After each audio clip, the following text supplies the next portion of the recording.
We pan ourselves over low forested mountains, over snow-swept peaks, and the low, wintered plains of the Antalea highlands. We pass through Bone Salt Bay to the lone city of Erdvale, where a confluence was called, where an army was gathered. We pass ourselves on to the northern plains of Talais, tucked in between the Bayheart Forest and North Krellswood. We see that army itself, arrayed in its thousands. We sweep over as a low cry is picked up. The second army of life gathers itself in preparation for war against the undead. Good morning, afternoon, and or evening. Ladies, gents, and all those in between and beyond that binary of the internet, welcome back to Neolites Roleplay, and more specifically, welcome back to A Good Death, our Kingdoms in Warfare epic. I am Foxy. This is Tinker, my co-host. And for the duration of streams, we will be taking care of you as best as we can in these cold northern times. Thankfully, I am not sat at the table alone, as I am gathered with me a collection of incredible storytellers, good friends of mine, and they happen to be four devoted officers of the Caladriai, the Warden of the Grave, and in this case, the leaders of this second army of life.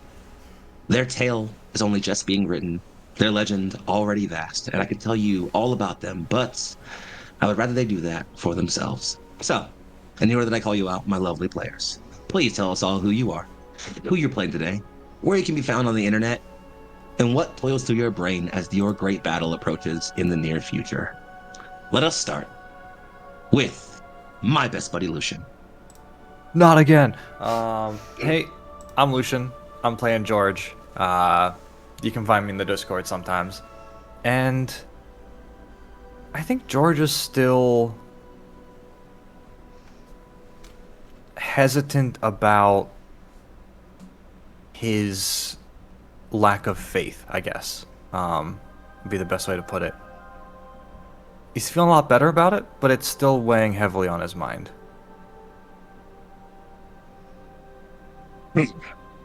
Well, there is certainly much to test that faith of yours in the future, George. Let us hope it does not find you wanting. Moving on from that, we put ourselves to, of course, the incredible and incomparable Nora Meld. That's me. Hi. My name is Nora. I'm playing Frankie. And you can find me all over the internet as Nora Meld. Basically everywhere. I think Grinky is probably very stressed out. He's been through it once, and he's trying his best to get everybody prepared because, at one point, he thought he was prepared, and things still turned out wild. So he's hoping to prepare further this time. The last time this war came to your land in your history, you were led by an angel, by the god's light given form in the mortal plane. And even then, it took you 20 years of long struggle. You have no war queen, and you do not have 20 years. I wonder then what you will do. Ominous note aside, we pass ourselves over to the internet's one and only Turk Accent. Hey everybody, I am Turk, or Turk Accented. You know, if you're cool like that. And I am here to play Bo, your omen, your schmoozer, your person who might be the most emotionally stable of the group. Who knows? Probably not. Granky's a rock. Rock that's on fire. Granky's a volcano. Oh, that makes so much more sense. Yeah, Bo is... Oh, sorry, I almost quoted a movie. I can't. Sorry, copyright. Bo's doing all right. Bo's got a lot of people to worry about, so I don't think he can reflect much on his own personal psyche at the moment. It's on the laundry list of things to do. certainly not with room to focus on personal considerations when war is afoot, young beau. That I understand. However, you are about to learn a very, very important lesson. War is always personal. And last, but not least, we pass ourselves, of course, to the audacious, the auspicious, the ostentatious Skepsis 3, also known as Bailey. That was quite the introduction there. Yeah, I'm Bailey, or Skepsis Re, most places online. Either Skepsis_Re or just one word. I am playing Calpurnia Bonacheski. She is our Grand Crusader, and I think she's got some of the messiest history going on right now, so she's got a lot of things on her mind currently, but is trying to be very, very focused on military stuff, because none of that will matter if we all die to the undead. Me, Bailey, is specifically remembering that Foxy resurrected one of the old generals last section, which is stressing me out, but Calpurnia doesn't know about that, so we'll see how it goes forward. Many who recall the War of Death, the War of Bones, rather, will say that it was a conquest won by personhood, that it was the individual who made the day. What then, when the war's greatest heroes are turned into its own enemies? Who amongst you will rise? Who amongst you will lead?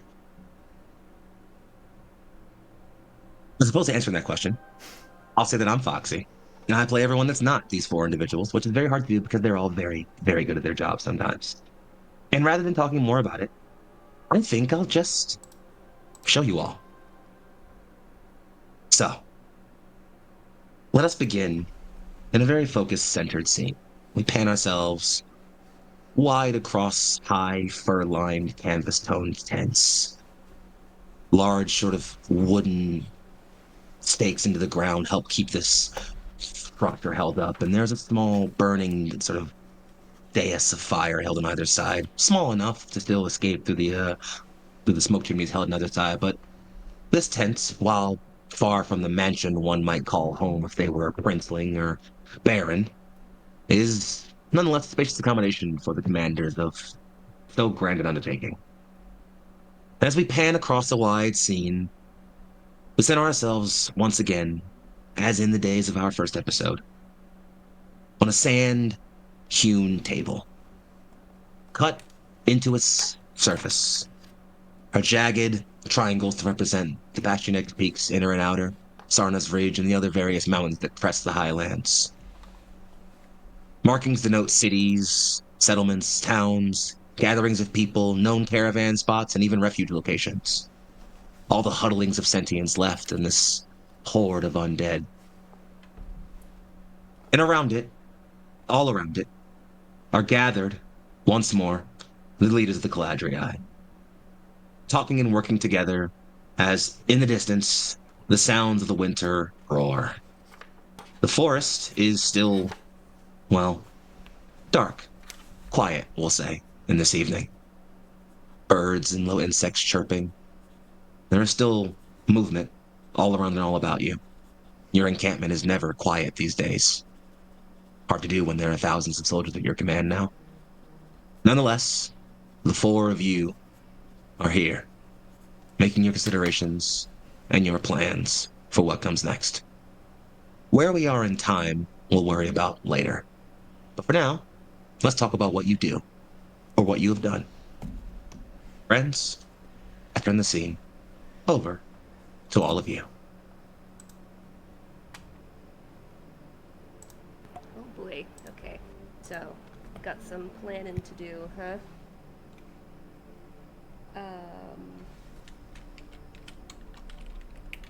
What do you guys think? Do you think we're all here, or do we think we're running around doing our own separate I think we're all here. bits and bobs? Yeah, There's a lot to decide lots together. of chit chat about. Yeah. Okay, is there anyone else here with us, or is it just the Caladriai right now, Fox? I mean, Martin's got to be Anyone- here, right? He's a Caladriai. Caladriai? Certainly. Yeah, come on. Can't be He's out one here of you all, excluding my boy absolutely. Martin like that. Martin is absolutely ready and at his lord's side as needed. Along with that, I'll say that anybody else you feel would be urgently important to have in this place, and even if they come up later in the scene, we can see that they're here somewhere in the tent. They might be looking over some maps or taking a report from another soldier or something like that. But anyone you need to be here is here. Other domain officers will certainly be coming and going, passing information or offering whatever they can. So let's say that anyone you need to be around or in proximity is narratively where you need them to be. Don't worry about it. Alright, well, I think that we should start with finding out if there is a item that might be able to be played as a trump card for our task at hand. So this war doesn't draw out for another 20 years.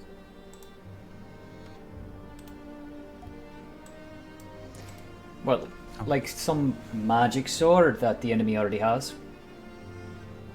Ideally not the magic sword that they took from us, though getting that back would probably be great. But I don't know. Cranky, I know that in the past we have not been as effective against the undead as the Queen and her armies were back in the day. Is there something that we can lean on to get back some of that former strength? I guess, do I know anything like that? Or any sort of, like, tools we used from the olden times? It's difficult to say. There are certainly certain techniques and drills and sort of paces you can put your army through. Though training is a limited resource you maybe don't necessarily have all the time for. It is, however, not impossible for you to sort of this land is old, and much was lost in the Black Ages. If there is an answer, some esoteric secret, something that could possibly turn the tide against Vashketh, it's likely hidden in that lost past. It's not impossible, but well, it's a shot. Shot in the dark. Do we want to consult the scripture? That is something we could do. Unfortunately, a lot of the scripture is written by scholars within my living memory. Much of it was lost before even the war began. Oh, there's got to be some giant old place still standing, though. Oh, there are many unknown places still left in this world. But I do believe we can narrow down a good search area. Whether or not that will be fruitful, I do not know. But we do have that available to us. This sounds to me like you are trying to engage a lore check to find a weakness in the enemy's supernatural defenses or other abilities. What was the specific that you were looking at, Bailey? Consulting the scripture. Which is that's a bonus action. That's a so bonus I action. can absolutely. Mhm. Yeah. So you could do that on top of the lore check to find some cool secret if you want, or some other action if you'd like. Yeah, what I was hoping, if we could do our bonus action to consult scripture, we can then potentially turn that into an operations check to advance one of our armies to being more suited to fight against the undead in some way. Be that strength, power level, or otherwise,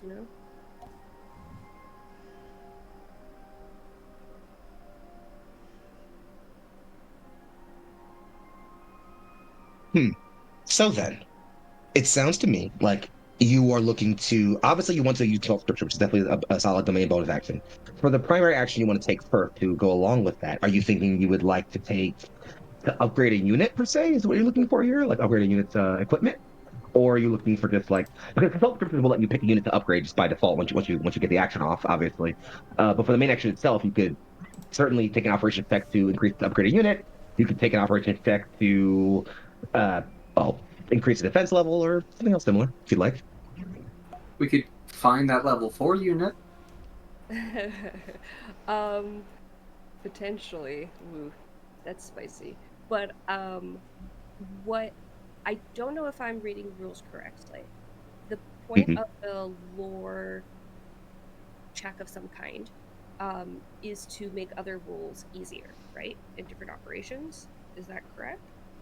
Or just Sorta. It's I would say lore is more of a it can be used in that way. I think as a general well the way I interpret the lore skill is usually meant for if you are trying to leverage ancient history or arcane secrets or other sort of magical knowledge of some kind to your benefit. I would say that if you are trying to do that in this sense, then that's going to be. I would say that you can definitely make the lore check. I think we count this as trying to lower one of Foxcat's defense levels, if you'd like, if that sounds fair. okay, I think that's fair. So All right. um, then I will do the operations as a separate thing. I'm going to say that check is still going to be lore because you're trying to use arcane secrets to do that thing. So it's going to be the lore check, and then the operation check is for Sorry, no, so it's going to be the lore for both. It's going to be lore for the check, and then lore again if you want to do develop scripts as a bonus action. Okay. Would that be the same for mustering a level 4 unit? Mustering unit would be operations. Okay. Oh, I think I understand what you're saying. So, lore Hmm? check to lower the defenses, lore check to learn what it would be to lower the defenses. Yeah, lore check. Yeah, lore check. The second lore check is for consult scriptures. That action is a DP 14 lore test for the yeah as a bonus action. So we're doing the bonus action first? Well, still one. It's fine. If you're lowering his defense level using arcane secrets, then you're going to make a lore check for that as a primary action. It's going to be one of your domain actions. Okay, so what does the bonus action do then?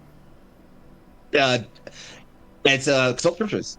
One for entry, you can make a DC 14 lore test as a domain bonus action. On a success, you bless one unit, granting a bonus to the tech test equal to your domain Okay. size, and advantage on power tech to resist battle magic.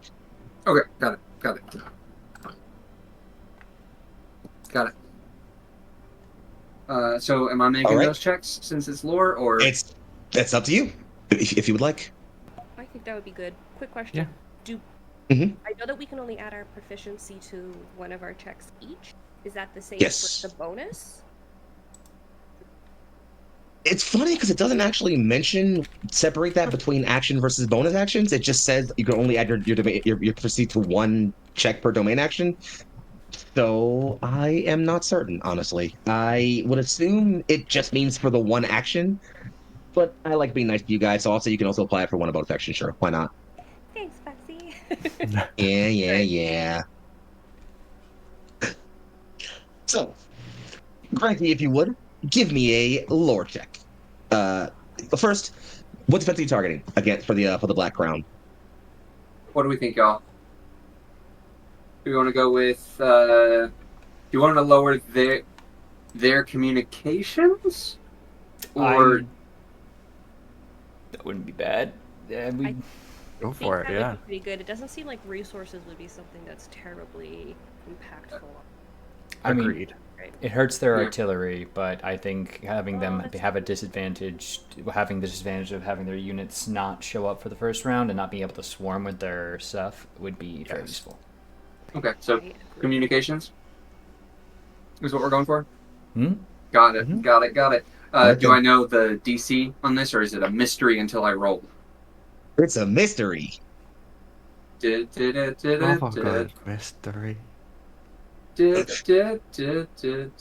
So I'm adding to this roll. I You're will going be to be adding. You adding add your lore, which is going to be +2, and then if you want to add your proficiency as well, you can do that for this as well. So that's going to add Okay. another +3. So +5 in total. Mm-hmm. That is going to be a 16. Ooh, you succeed. Ooh. And let's pull you guys into a small scene here, if you don't mind. Very quick scene. We'll say it's not too many nights ago. It's later in the evening, late enough that you're all preparing to, make your beds and find your place for the evening, partying the command tent. And it's as you're all sort of sitting through this that a door actually, so your command flap actually sort of is rapidly parted, and it's make sure I'm pronouncing this right. Elzit, the Leonin friend you made previously. Sacristan, officers, we've found something. Think? What is it? No. And he kind of turns back and just.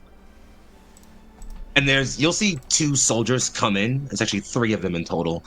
They are dressed in your standard Caladriai garb, and letting you know these are some of your soldiers, some of your subordinates, some of your adventurers you sent out in parties. You know that adventuring party went out 7 strong, and given the battle damage you see on the 3 of them remaining, and the fact that one of them only has a sort of stump below the elbow, you wager it didn't go so great for the rest. They come in very somber. 2 of them holding a large sort of looks almost like a small casket, like a casket, but not sized for a body, clearly.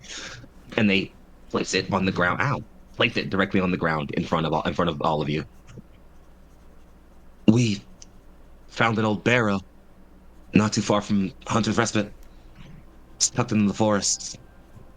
We thought it wouldn't be anything important until we stepped too close and the undead swarmed us.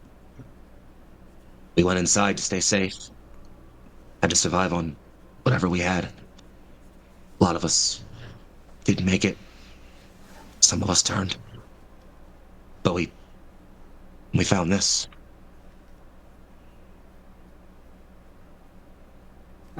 I open the barrel. It's sort of opens almost horizontally, sort of at the middle, almost splits in the middle and opens. And you see that it's kind of a false barrel, actually. It's not really meant to be a barrel of any kind. It's kind of a sort of compartment. And inside of it looks to be, you can only describe as kind of like an old, sort of an old tome, which by the looks of it, given that it's bound in this plain leather, no decoration or anything, this is not sort of an old textbook of any kind. But as you open it and look through it, Granky, you recognize it, actually. The handwriting. It's one of Serrano's old journals, actually. Oh fuck! Sorry, that's not in character. We read her journal. Who does she have a crush on? No. Dear diary, still find the undead. Getting really bored. Well, they suck. I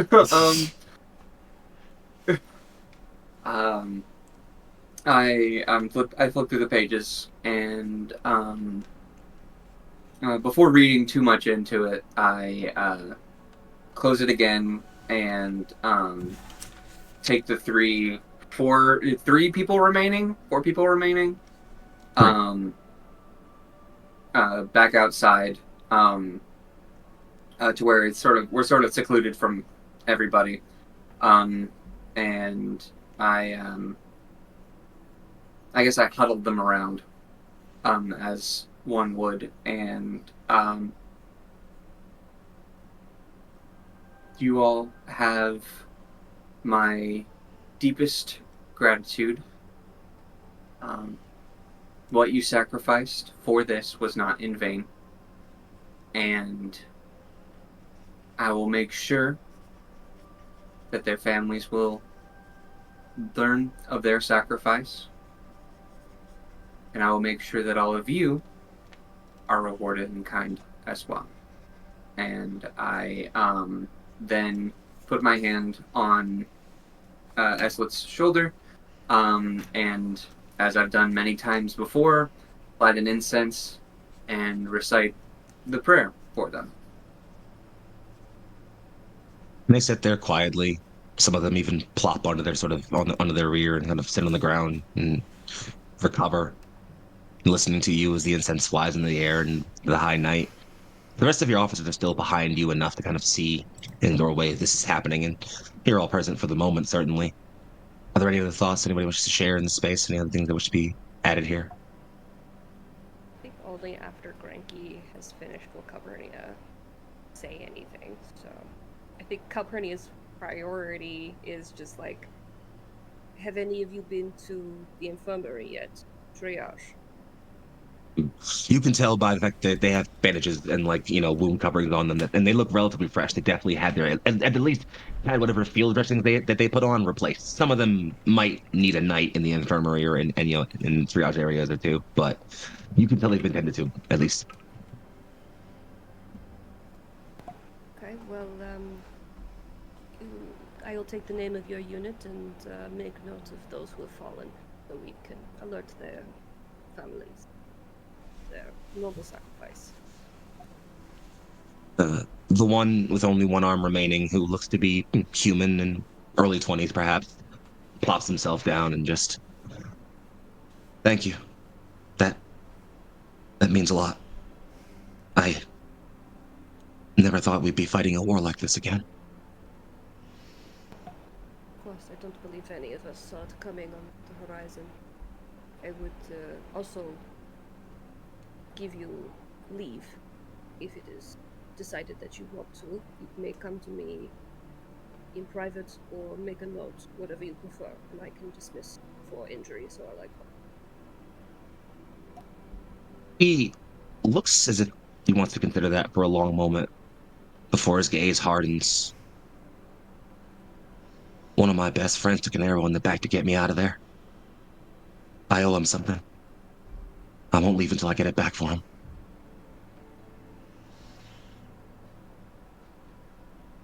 All right. I believe any choice is honorable. Do not hesitate to say anything if your mind changes, but I respect your decision. He gives you a one-handed salute. Still have my sword arm, ma'am. Thank you.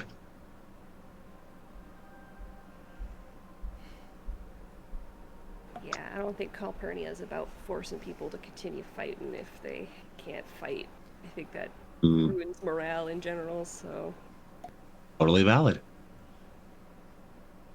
So then, as that resolves our direct domain action, and as I will lower the communication level of the Black Crown by 1.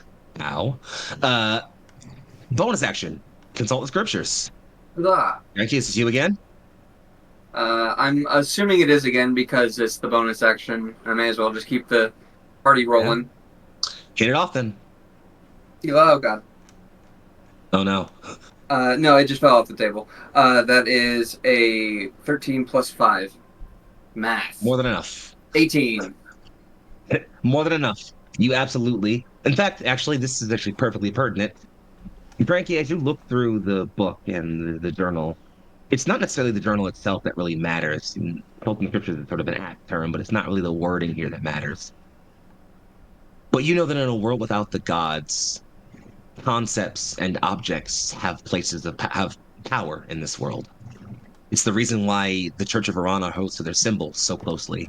It's all they have left of gods that are gone. It's the reason why you all pick the white bird as your symbol, a remnant of the Church of Death long before this land was founded. There's a power in having the War Queen's words to guide you. The very things she said, the actions she took, the thoughts she shared and didn't share, those things have power.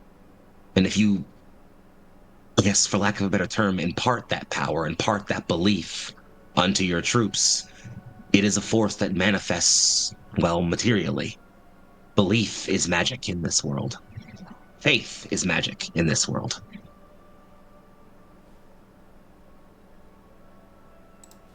So, feel free to pick one of your units. You don't gotta pick that right now, don't worry about it right now, but feel free to, at some point, pick one of your units to gain the benefit from Consult Scriptures. Noise. Okay. I should have done this in the same instance, because by rule I should have let you guys know what he was doing before you all rolled, and that was not okay for me. Vashketh is essentially, funnily enough, actually going to be to raise one of his defenses, funnily enough. But because I didn't tell you guys before I rolled, I will let you know plainly it was not communications, so his communication level is still going to be one less than it normally would, because I'm not going to have him increase the skill he just had. That wouldn't be fair. He would declare it first. That So would be hilarious. he's going to roll. It's like a tug of war, just like breaking your Yeah, communication. He will be rolling with that skill. and gets it. Actually, hold on. Yes, okay, cool, got it.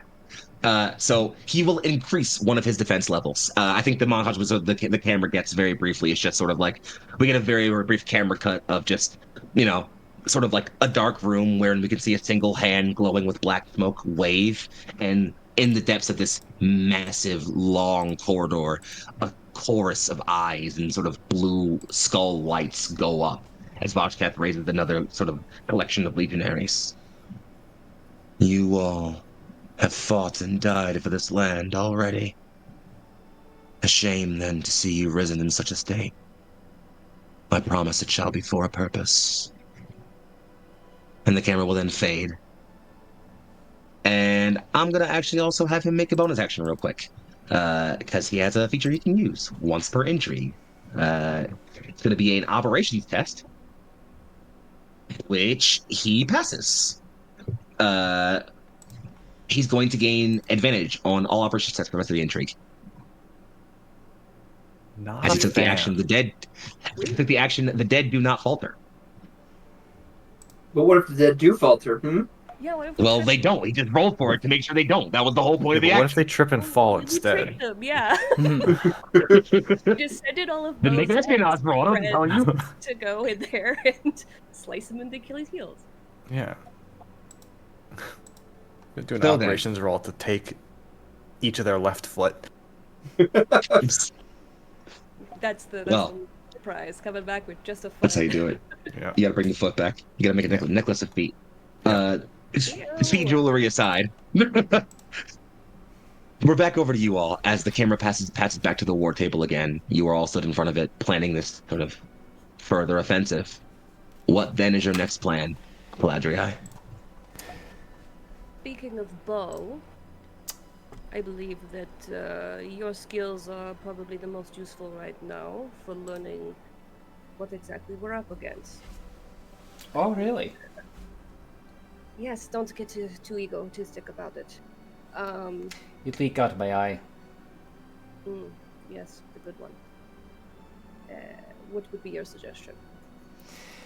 Well, if we don't even know what we're going up against, then we're screwed. So, at least getting ahead for their numbers and dealing with whatever high riders we can, probably can pay them off just to do a few flybys and get some general logistics. I mean, if the dead are shambling around, they're hardly going to be hiding.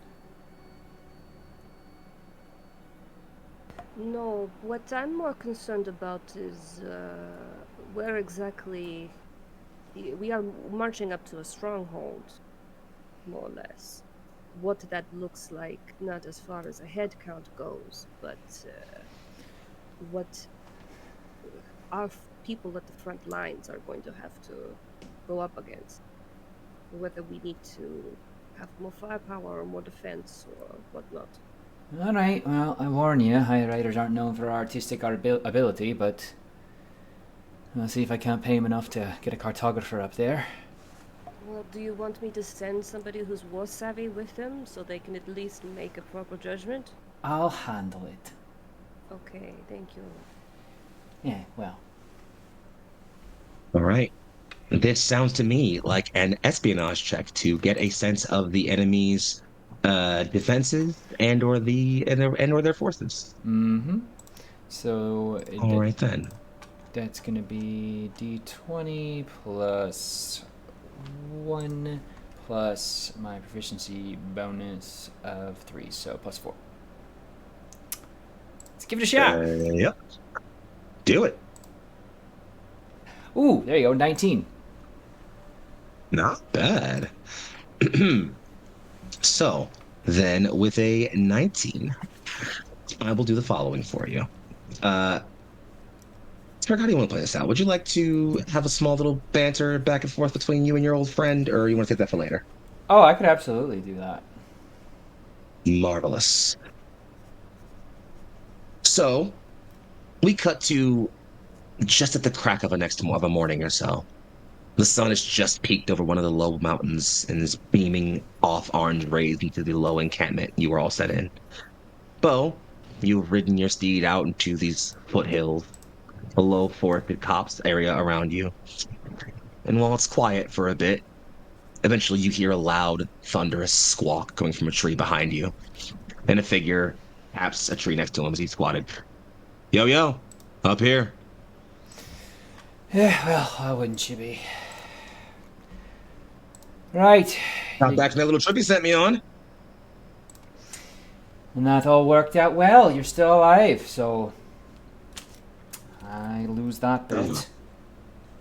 Can't sound so happy about it. You gonna keep talking like you're my boyfriend, or should I tell you what I found already? I'd love a full report. Oh, off a cereal, are we? Yes, sir. You know, I remember reading my history books. There's a lot of dead creatures in the highlands that ain't around no more.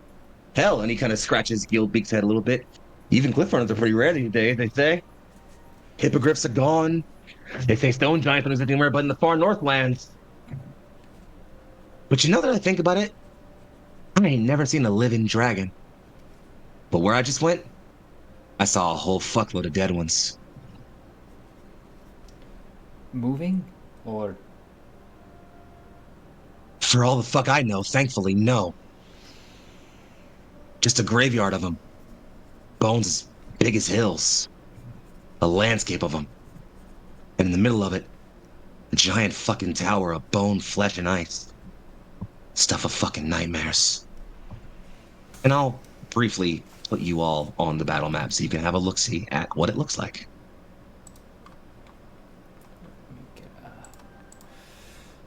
let me get eyes on this. Sorry, let me get eye on this. Interesting. You can see, they got layered walls. Weird given this guy built this fucking thing in a day, I hear. Multiple stories of towers and defensive positions. I imagine they're gonna put archers on there whenever you siege them. Weird thing is that courtyard area. Too wide. Normally it's for holding ceremonies and shit, you know? Entertaining businessmen and shit. Let's say I'm not too certain our Black Crown is a people person. Why'd he have it then? Sure, he's got a plenty big ego, something you're undoubtedly familiar with. Or he's got some giant thing he's gonna pop up out of the ground just for us to be all special. Ooh, it's probably the second one. And another reason that should be as far as possible when you ourselves end up dying to it.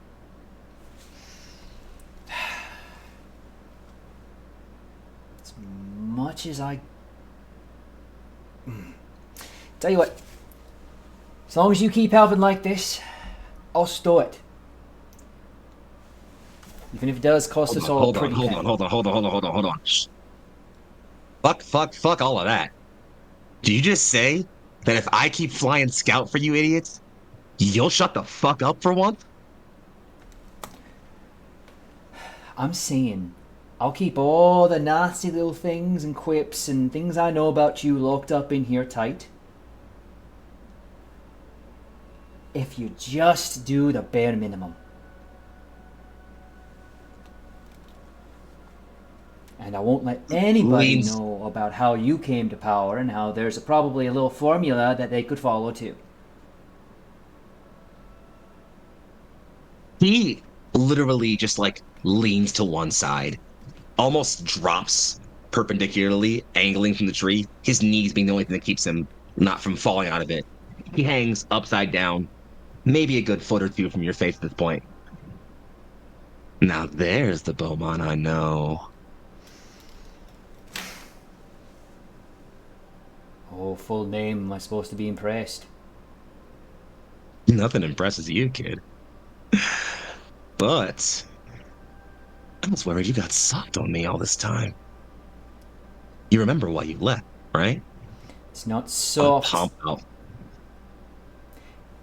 It's not soft to protect people. Especially when what we're doing only made the situation worse.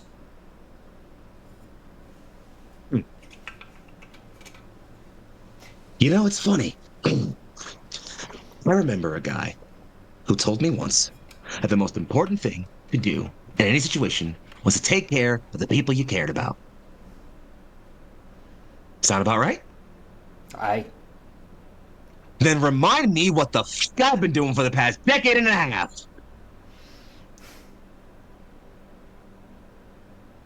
My family got a lot bigger. People I cared about got a lot bigger. You could say I grew up. And people I cared about died. Starving. I made sure they ate. No matter who had to suffer a little bit more for it. If that makes me some grand fucking sinner, then I'll meet the goddamn war queen herself on my deathbed and say I fucking meant it anyway. What's that make me, Bo? A monster? A coward? Huh? It makes you a person. It means you're alive. If that counts for anything, this whole army we've got here is fighting to keep everyone like that. To care of everyone, including you. You don't want to be a part of that? That's fine. Keep flying, Scout. We'll make sure your people are fed and paid and safe. Because I don't care. If we win, you can benefit. If we lose, sure you'll go somewhere else. Start leeching off the folks there.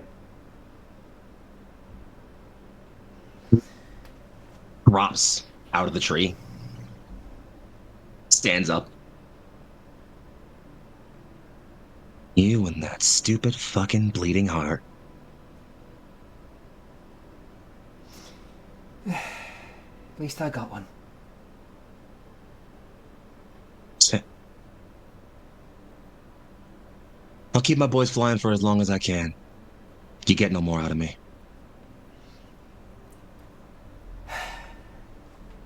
Not asking for it anymore. He puts a finger on the top of your lips. Feel the deal. Shut it.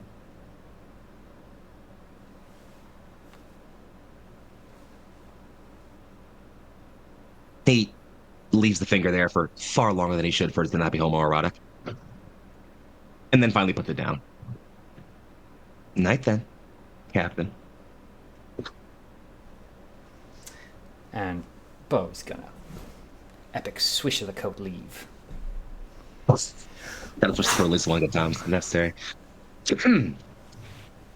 I did it again, by the way. I realized I once again had you do the thing before I said the thing, you know. But Eaton, you're over here cheating. How dare you? We both have to just a little bit. Our actions, so. That's fine. Did you roll? Did you roll?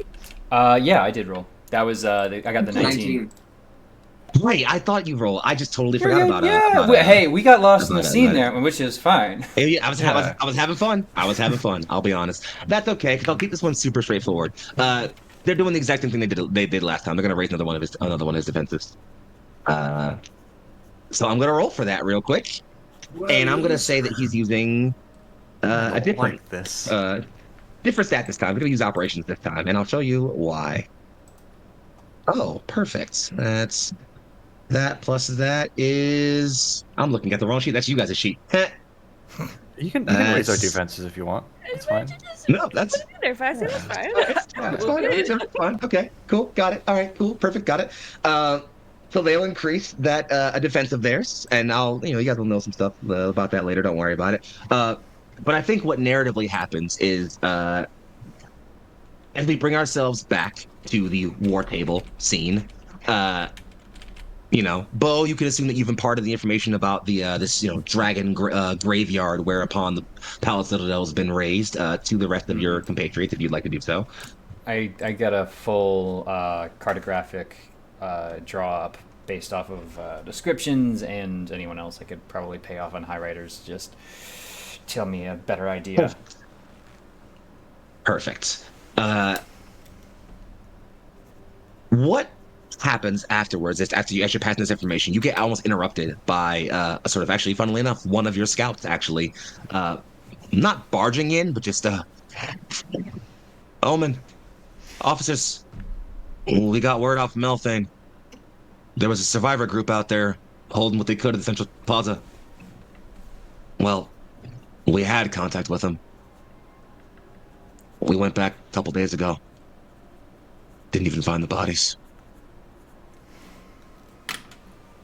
Judging how things are going, they probably got up and left. The bodies, that is. Yeah, Christ. it's a big town. Swarming full of undead. We couldn't stay and clear them all out, but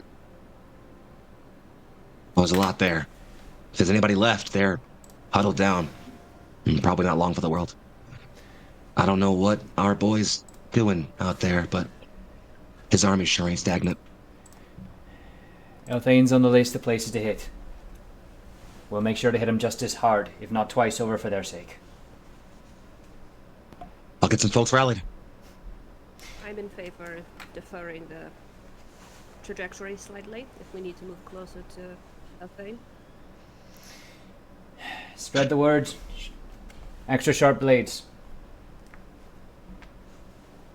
Martin actually gives a salute. I'll muster a raiding party. Scout the town at first light. Return with information. I'm gonna like look at Martin and then look at George. Just George, you know this is really important because Martin is from Elthing. Oh, fuck. You forgot the anniversary problem right there, George. That was like, you forgot it was your wife's or husband's anniversary day.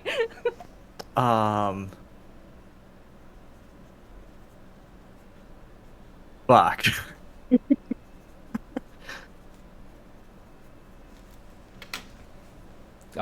sorry. I'm fully in charge. I'm fully ready to approve Captain Hophead over here to go and bring the holy light and all that, but I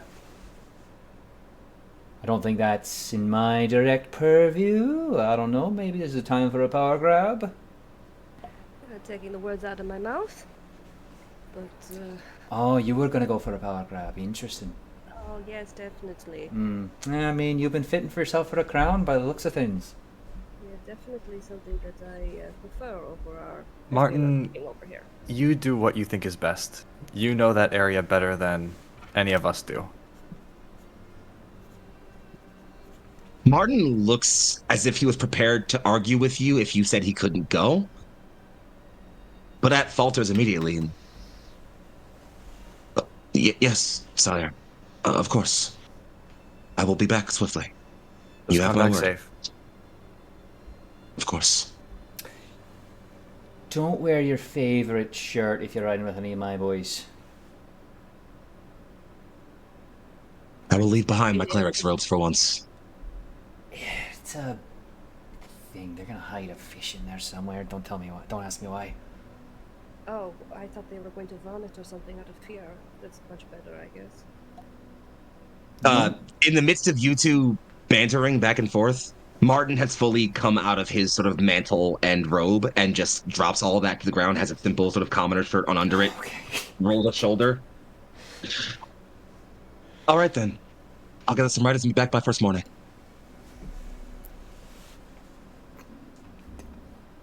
You can wear armor, you know. Be safe, Martin. Scouting mission, my lords.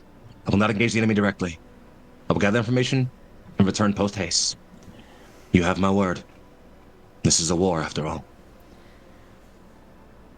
Okay, good luck. Thank you, sire. And as if, like, without waiting for the rest of you to say anything, he just, military turn, stops out. That is once too many times in the last week that someone has taken their shirt off in front of me for no good reason. So, let's continue. Oh no.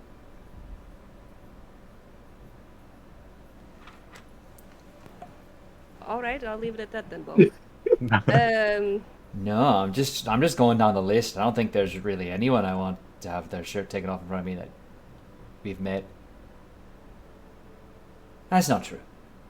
All right. Oh no. I'm sorry. Oh. Okay, Bo. Sorry, you- sorry. You're gonna say something witty and I'll retort, and then we'll keep going on that. Let's assume I won. And George, you're really all okay with that? I mean, it's hardly a clear head walking out. I trust Martin to do what's best. Yes, but doing what best doesn't always mean surviving. He'll survive. Okay, if you want anyone from the infantry, let us know. I'm sure Martin can lead them fairly enough. Calpurnia is making very pointed eye contact with Bo in like a your men better make sure Martin comes back. Like that's important. They'll keep I've the only had Martin for 3 episodes, and if anything happened to him, I kill everyone here and then myself. I think we made that exact joke before the series even started. We were like, we've had Martin for 5 minutes. Yeah, I Anything think happens like to before Martin- session 1, yeah. yeah, we'll keep a fast-moving eye, and we have groups who scout there. We'll probably be in communication. Well, speaking of this armor that Martin left behind, George is gonna pick it up and like carefully fold it. Close. He is gonna bless the armor, and I'm gonna use the resplendent armor domain action Oh, as part of that, All and I'm right. gonna Yeah. thematically bless as much armor as I can. Alrighty then. George starts So- going on a mission just Yeah. not in his parade. I'm just running All down the right. lines, patting people on the shoulder. So, George, you're printing the resplendent armor action. I am going to act in return. Vashketh is going to attack one of your defenses. Actually, he's going to attack your. He's going to attack your resolve. Actually, Not a. Oh, we got a DC So? 14. yeah. So I need a DC 13 operations test from you, George, for resplendent armor, and Vashketh is going to be making a DC 14 operations check against you all against your resolve.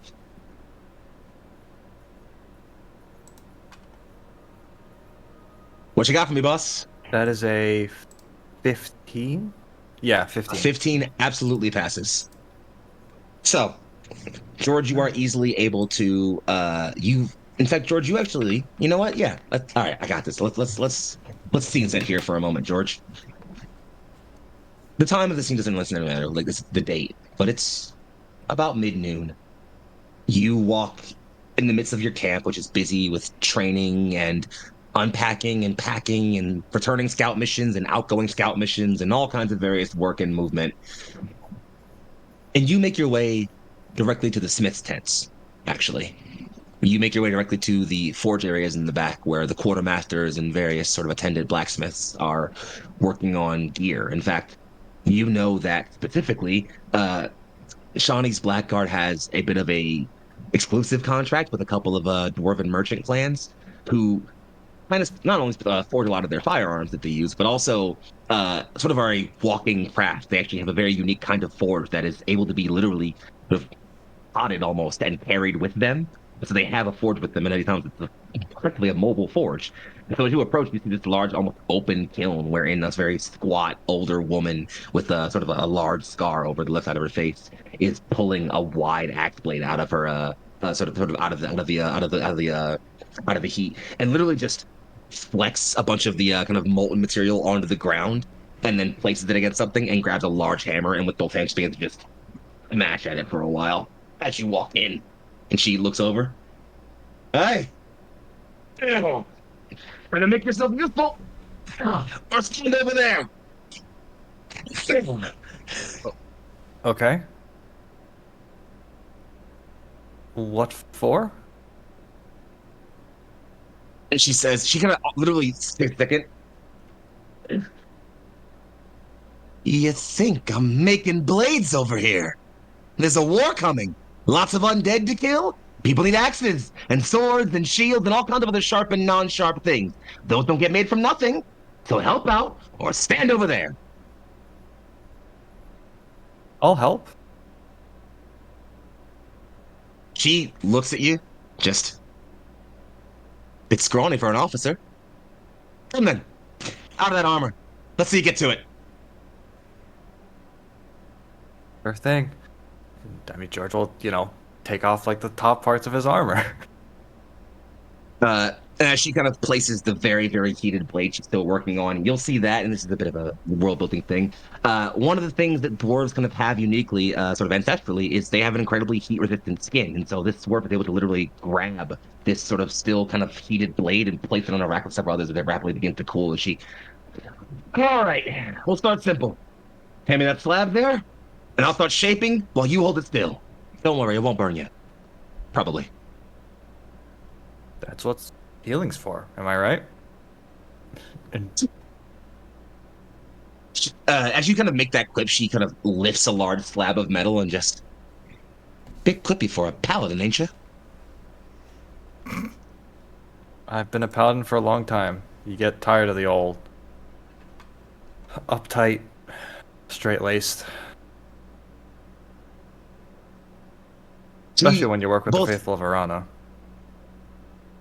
She grunts as she kind of places this large slab on the ground and sort of begins to like into over top of the forge. You see the whole metal begin to rapidly heat up from the bottom, and from the bottom she is slowly, shaping and pressing and turning this large slab into what looks, almost, like a breastplated shape of some kind with her bare hands working at it and sort of finessing it somewhat. And as you're holding the top of it, it still hasn't been the best, he hasn't been heated that much yet. You're kind of holding it still for her. She looks up and search folk then. And you find yourself here. Rare sort. Hey, wait a minute. I know you. You do? George. George, eh? I've heard there are many Georges, but I am a George from Bayheart. No, I mean like one of the guys all in charge of this whole shebang we're involved in. And of note, George, you've been treated with a grand degree of respect and reverence by basically every soldier, officer, individual, and menial here. You all are the leaders of the army of life, after all. A bit rare. Yes, that is me. I am that George of Bayheart. Nah, well, shit, if I didn't know you were coming to bother down with me, I'd had a smoke ready for you. Is that how you handle this when you officers come down? You smoke with them? I don't do a lot of socializing. That's okay. This is good. All right, well, and she kind of says that while she kind of leans a hot hand back and grasps at a large satchel of something. Looks like she pulls a cigar of some kind and sort of places one between the lips and takes one of her still hot fingers and just keeps tapping the end of it until it lights. So, what sent you this way? Well, I figured, being a paladin and all that, I'd do my best to try to bless some of the armor. I don't know, maybe save an extra life or two. She looks up. You know, the gods have been dead for a long ass time. What's Glesson do anything? There is still power in prayer.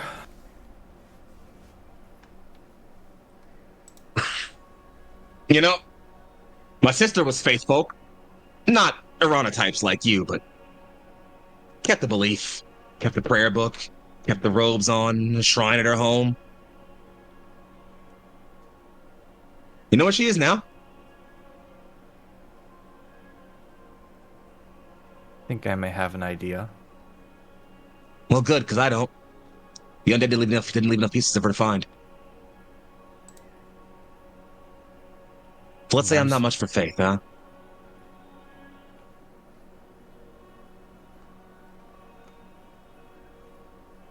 For some, faith gives our lives structure. not meaning. The will to go on must come from inside you, but faith gives you a path forward. It shows you how to move on.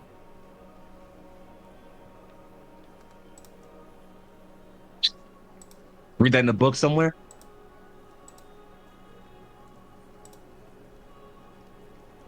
Maybe I did, maybe I didn't.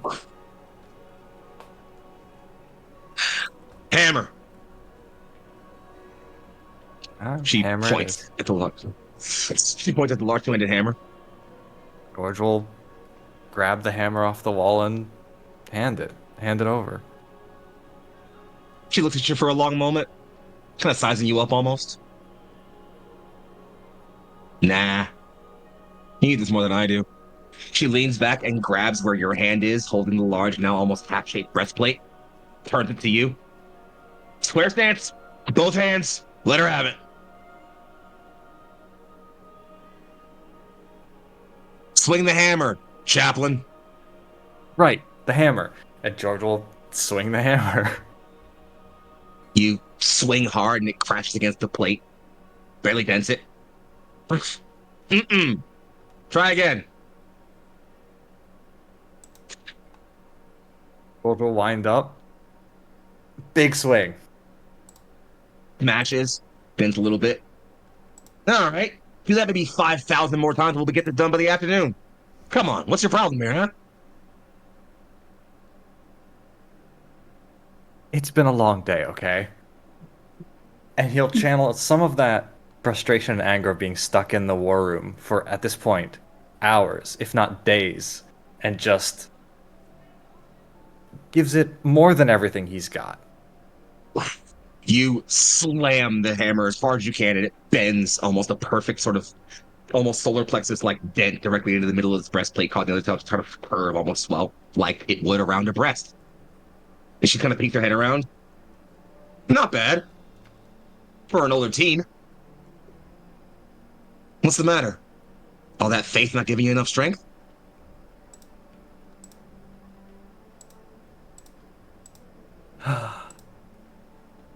Alright, we'll keep going. And George is just gonna keep swinging away. She watches you swing and swing and swing. It ain't getting no easier. So, why don't you stop? Take a break. Rest. Rest? Now? Never. Oh? And why not?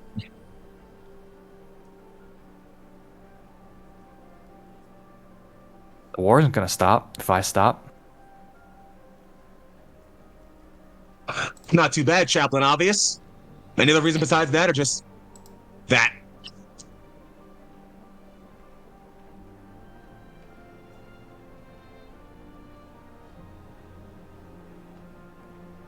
George will put the hammer down, take a few deep breaths.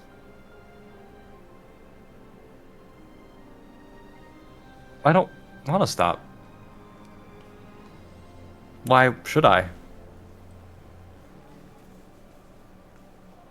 I mean, that's fair. You got people who need you. Civilians who'll die if you don't lead this army. Soldiers who need commanders. People who have faith who need you to have a stronger faith. So why stop now? It's the funny thing about faith. It's not about whose faith is stronger, especially as a chaplain. Even on the days when I question my faith the most, my job is not to be more faithful. It is simply to guide others to their own faith.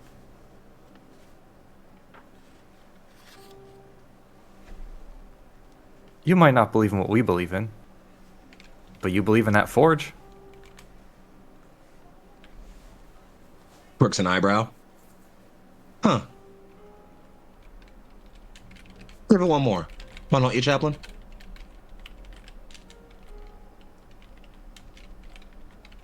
You believe in your hands that mold this metal?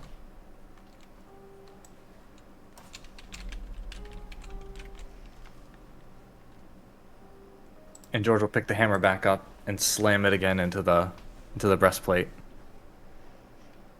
And as you slam it into the breastplate, she peeks up over the top of the plated metal. And what do you believe in, George of Bayheart? Who do you believe in?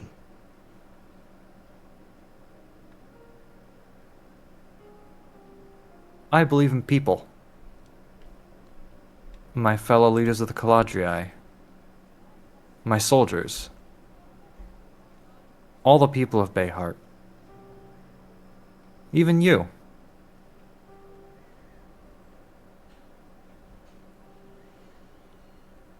She brings the breastplate down and places it, still sort of smoldering, on the ground next to a collection of other armors. Then she steps back some. You look around you, George, and all around you. The armors and weapons, the sheathed arrows, the breastplates, the shields, the blades. Each of them is hazed almost in this lingering bit of glittering gold. You're welcome, she says. Thank you. Like I said, you needed it more than I do. That's more true than you know it.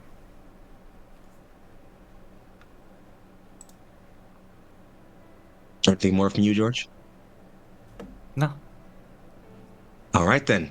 With resplendent armor succeeded. Could you please read the benefit for our audience? Oh boy. Okay. As a domain action, make a DC 13 operations test. On success, at the end of the next deployment, choose a number of units equal to your domain size, in this case 2. Each of those units gains +2 to defense and has its casualty die increased 1 step. These benefits last until the end of the battle. So make sure you decide on what units those are before we hit next episode, friends. Yes. In the meantime, Vashketh rolled and tried to lower your resolve. And with an 11 and his +4 in operations, which I'm going to tell you guys he had, by the way, that's a 15, which beats your 14. So you're going to take yourself down to resolve -1 as you finish that.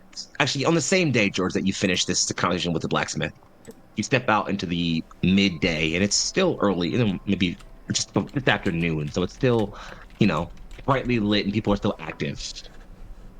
And as you look up to the sky, you see the clouds gather and build and haze until at the ground you see a drop, and then another, as all around the lands of Antalea, black rain begins to fall from the heavens, as if the Black Crown himself is saying the end is nigh. And all around you, you know, this will bring fear. With your resolve lowered to -1 now, friends. And with that's 3 of your 6 domain actions taken, yes? Yes. I believe it feels appropriate. Let's get ourselves a nice little break in right about here, yes? Sounds good to me. Sounds good. We'll be back in a few minutes. Touch not that dial, nor that browser, my dear friends. We will return to recount the tales of the Caladriai and the Second Army of Life in just a few minutes. Bye-bye. Whoa. And we return to the long march north. The Anabasis continues. The armies of light gather and swell.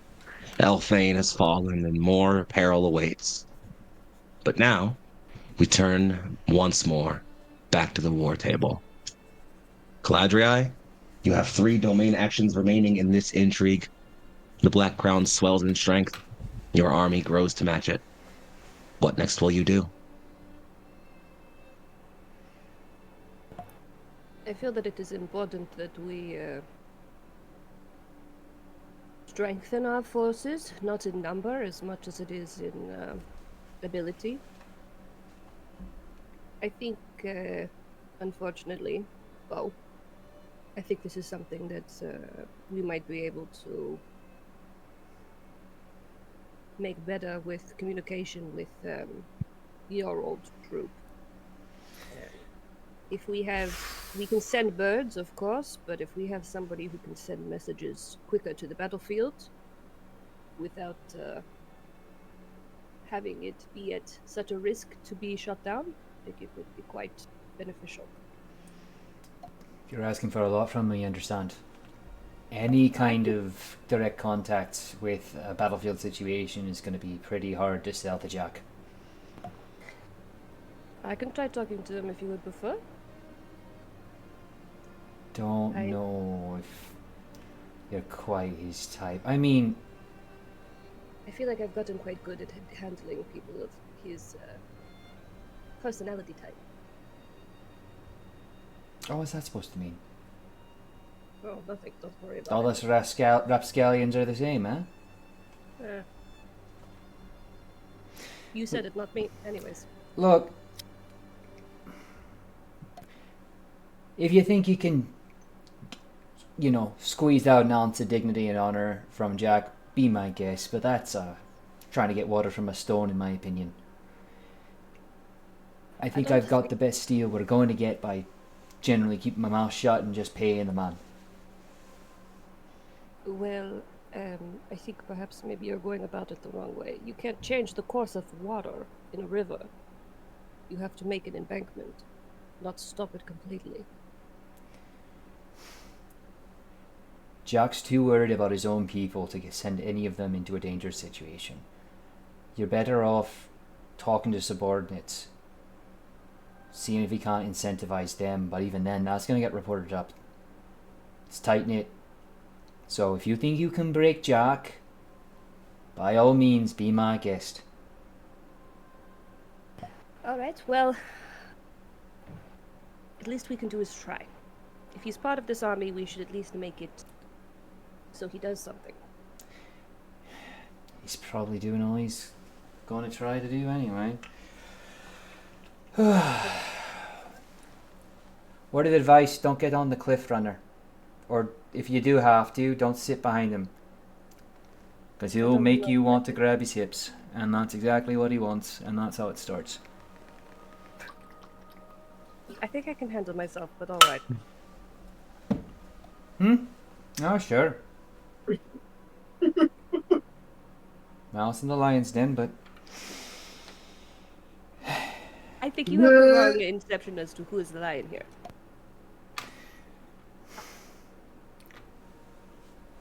alright, so beyond trying to make a bunch of ne'er-do-wells actually care about the world, I mean, we're not exactly the most well-equipped. I mean, we have a lot of fancy stuff, but I mean, this is going to be a battle for the ages. We might also want to think about making sure we got the stock to match that, right? I was also thinking about this. If we will wait for what Martin has to say, but coming back from Althane, there's going to be a lot of displacement, but a big part of that is stores and food and taking care of people. With a full scout report, I could probably also help lead up a team. There's going to be a lot of resources that we can potentially get without harming Althane. So I think it is possible that we lean into that in some way, especially if we're able to actually help them. The whole point of this is to have a variety of flying columns and take little bites and pieces as we can. I think the army might get a little boost if we properly took a city back. I can agree to that also. What do you think, George? You think you could convince your hothead to help lead another force? Maybe you ride with him? You gonna warn him about the hips too? Oh, I'm sure he already knows. George does not know what's happening.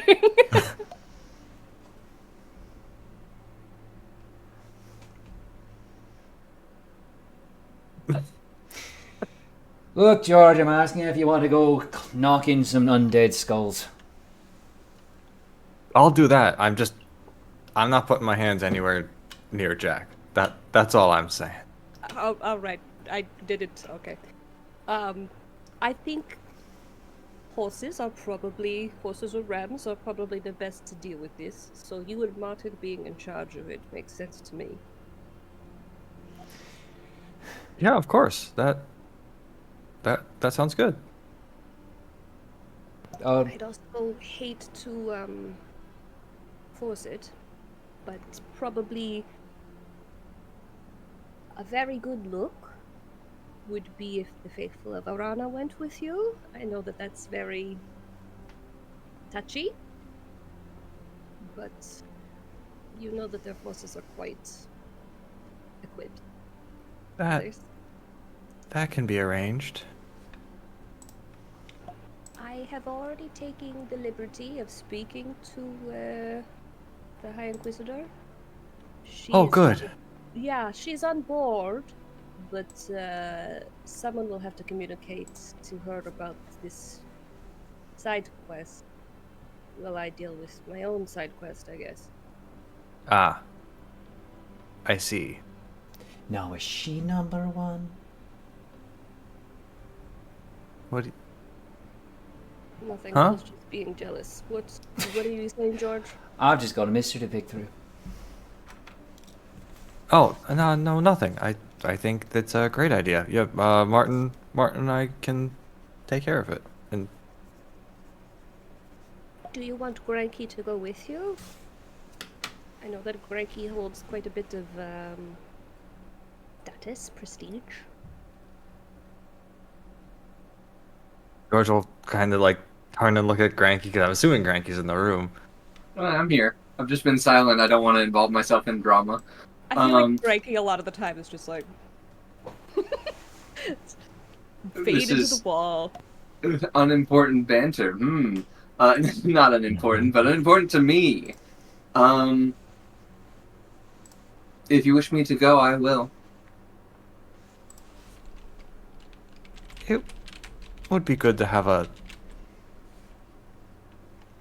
somebody there to stand between me and the faithful. At times, at least. I'd be glad to go and be a support that you need. That's much appreciated.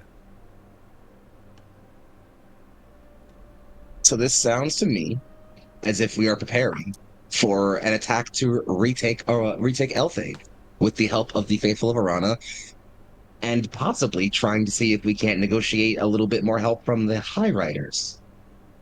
Hmm? Your endeavors, perchance? Yeah. Perfect. A perfect. chance. So, let's go ahead and resolve this Elthane business now, because that sounds pretty pertinent. Yes, that's pretty relevant. Yeah. So, let's say, actually, you know what? Before we have the roll happen, let's sort of Luma wipe in here. Let's scene wipe in here. Granky and George, you make your way towards a separate command tent and a camp not too far. It's a short horse ride, maybe maybe a half-hour horse ride to another camp not too far, where the faithful are making their own camps, doing their own operations, going through and purging sort of town by town, village by village, individually. We cut to you two in the command tent already, and we cut into you all facing once more the imposing orcish figure of High Inquisitor Brea Hellspite, who is literally her armor still caked in the blood of today's undead scouring, sort of purgings. Slams down a container of some kind of clear water and says, "The scouring, then. You intend to retake Elthane?" Yes. Finally! You Gravetender start speaking in a language I can appreciate.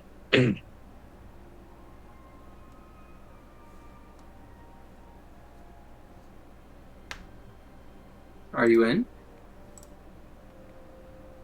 My forces have already been making their way across Salma's Ridge through Shalane.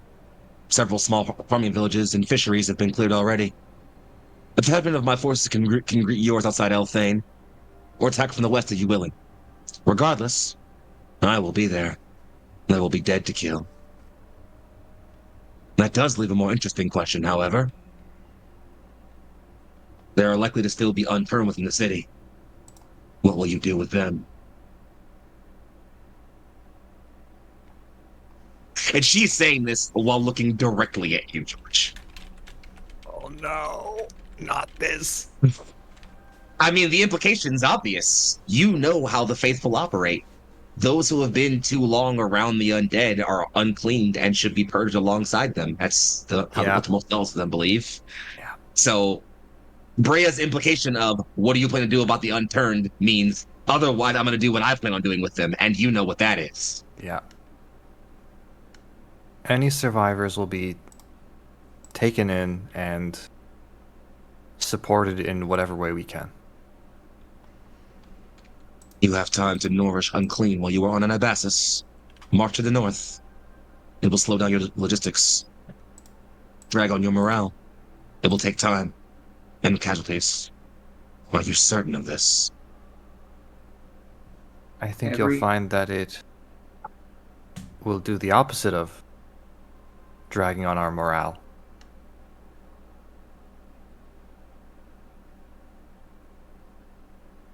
People need hope. You don't find hope amongst burnt bodies. She spends a long moment looking at you, George, and just kind of narrows her brow for a little.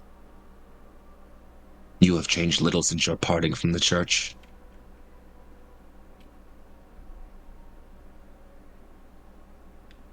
I think he's grown quite a bit, actually. She tilts her head to you.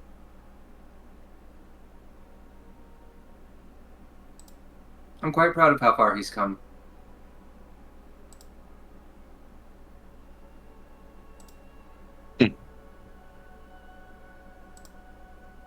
Without looking back to George, he is soft-hearted. His weakness will see more die, more unclean left to rot about this land. The undead must be ended in fire. You, of all, know this, Sacristan. What use is killing the undead if there are no left living to enjoy it? He saved hundreds of lives already, and I believe he will save many more.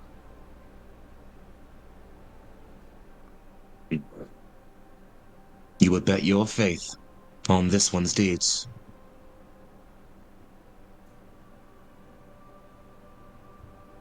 I hedge my bets. She rolls her head back. And what say you then, Chaplain George of Bayheart? What say you of this faith placed in you? I mean, I am the chaplain of the Caladriai for a reason. They've put their faith in me, and I take that responsibility very seriously. And I would suppose, in the aftermath of this great war, assuming we are victorious, only steady more will flock to your banner. Take your belief over our faith. Our zeal has kept us secure, a bastion against the dead. You act as if you believe that time is changing. As if you offer something more pure. No. Just different. There will always be a place for the faithful of Arana.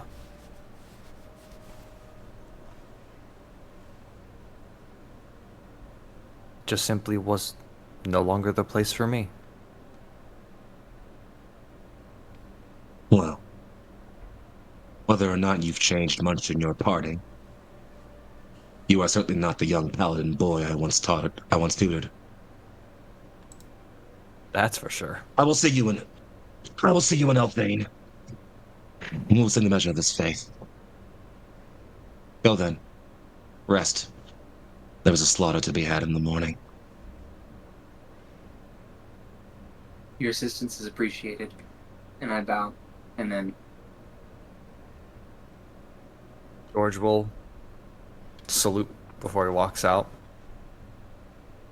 Irana's light stay with you. Which is a greeting that, George, you would know that isn't something she normally would say to you in this time. Not anymore. And to you too. Says nothing more. Doesn't offer a smile or anything. Just a grunt. And it sounds like, friends, we are making, I would say, given this is a full-on attack, a raid, as it were, to both clear out the undead from Elthane and also to reclaim valuable resources. This is most certainly going to be an operations role. Are you trying to increase your own resources, I would say, here? I think so. That yeah. sounds right to me. Yeah. Oh, All right. Mhm. Was this resolve or resources? Did we decide Up on to you. that? I think Resources. Up to you. this is resources. Resources? Yeah, I think Yeah. I think we're leaving the result for the. Yeah. Well, then in that case, I should let you all know that the Black Crown is going to respond in kind by trying to, yeah, it's actually going to respond in kind by trying to lower your resolve again. That was the original plan. I'm going to keep to it. Ooh. All right. So it's going to be in order to increase your resources, it's going to be a DC of 13 plus the level. You are at level 0, so DC is just 13. So whoever feels like it would be appropriate to make the roll, make the operations check to see if you can pass that. George. I've already used my whatchamacallit Your Proficiency? proficiency, so it's I think all of us have, yeah. I have not, but can we decide to use the proficiency after we see what the roll is, or no? I like you guys. Why not? Okay. If you roll bad, I'll give it to you. And All we'll right. see how I do with Jack. let's see how this goes. That's a nat 20. Hey! All right. Increase it by 2! Let's go. Mhm. Your resources increase to level 2. Well done, friends. However, and we'll play out the scene in just a moment, don't you worry. As you all gather yourselves for the next day, you sleep perhaps not as soundly as you would like, knowing that as you all move to reclaim Elthane tomorrow, there's reports of a roaming band of undead that will be meeting you outside the city. One of the first battles of this war awaits you all. And we'll cut next right into the midst of that skirmish. The streets of Elthane are alive in conflict. Soldiers in plated armor with high shields and swords and axes lock into ornate rows and move in organized patterns. One step, cleave left, step in, shield wall higher, one step, cleave right, step forward, shield wall higher. An organized formation of regimented foot soldiers keeping a line as they sort of fly through the high streets, and against them, coming out of the doors and buildings and alleyways in the streets, come waves and waves of hordes of undead. Simple, mindless zombies that drag them down. We see one soldier literally have his axe taken out of his hand, his arm grabbed and ripped from his own body as he is brought down to the ground. His friends having to come around him and hold as he dies, kicking and screaming. Outside of the town, several cavalry, some riding rams, others horses, and other individuals, to crash into a phalanx of undead, several of them holding their shields high as horses and ram hoofs, trample over them and run them down over the high hill. We follow the camera through this scene, past clattering bones and shittering skulls and the screaming of the dying. And in the middle of this town, in the middle of this, we see a massive sort of central area that is held. High shield wall keeping a large circle around the central plaza, constantly keeping the wave of undead back. There's a brief clearing in this area, the closest anyone can find to anything sort of like a momentary panic. You all, my dear officers, have been fighting for what feels like hours. Clearing Elthane was never going to be an easy task, certainly. This, however, is a war unlike any most of you have seen before. Most of you, of course. However, as we find ourselves pressing through the swath of bodies, through the sway of combat, as a Caladriai infantryman brings a hammer high and smashes down the skull of an undead, kicks their body down into the ground. Another sort of leaping ghoul creature drops high and crashes down on the shield of another, tearing at them with claw. We see metal go flying, and then blood, and then bone. We pass over this to the four of you.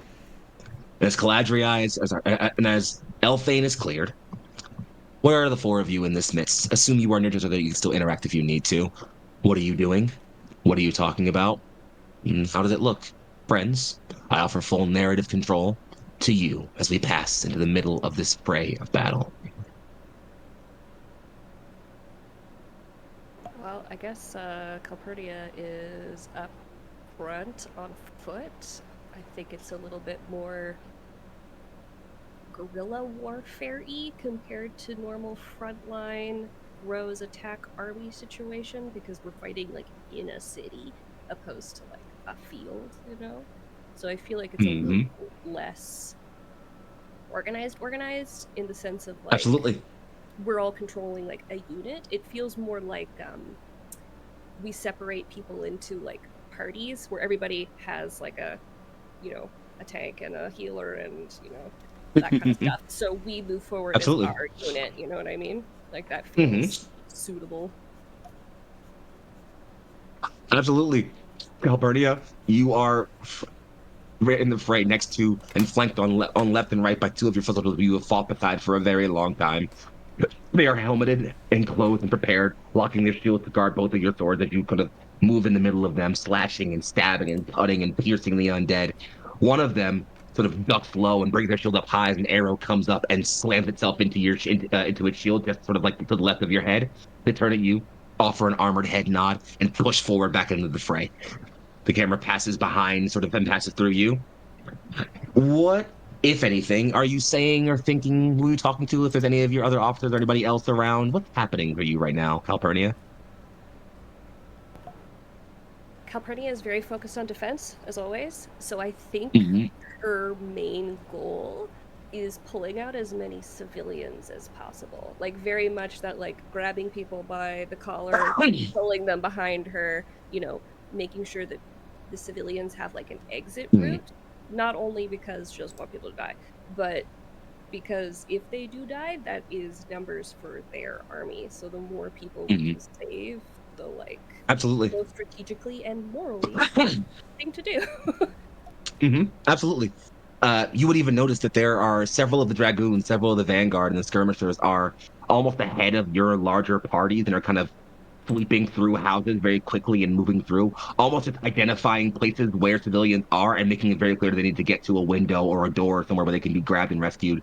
And so they're almost target sighting for you. And as you kind of press with some of your soldiers, sort of pass through a large sort of open building, you can see up on the roof there is a dragoon with their kind of like angled helmet kind of lifted up and the hood peeled back.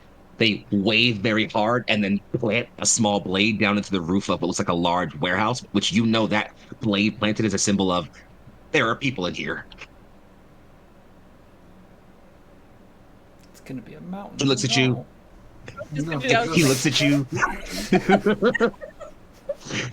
He looks at you, nods, and then leaving the blade in the building, just kind of carries on and keeps moving.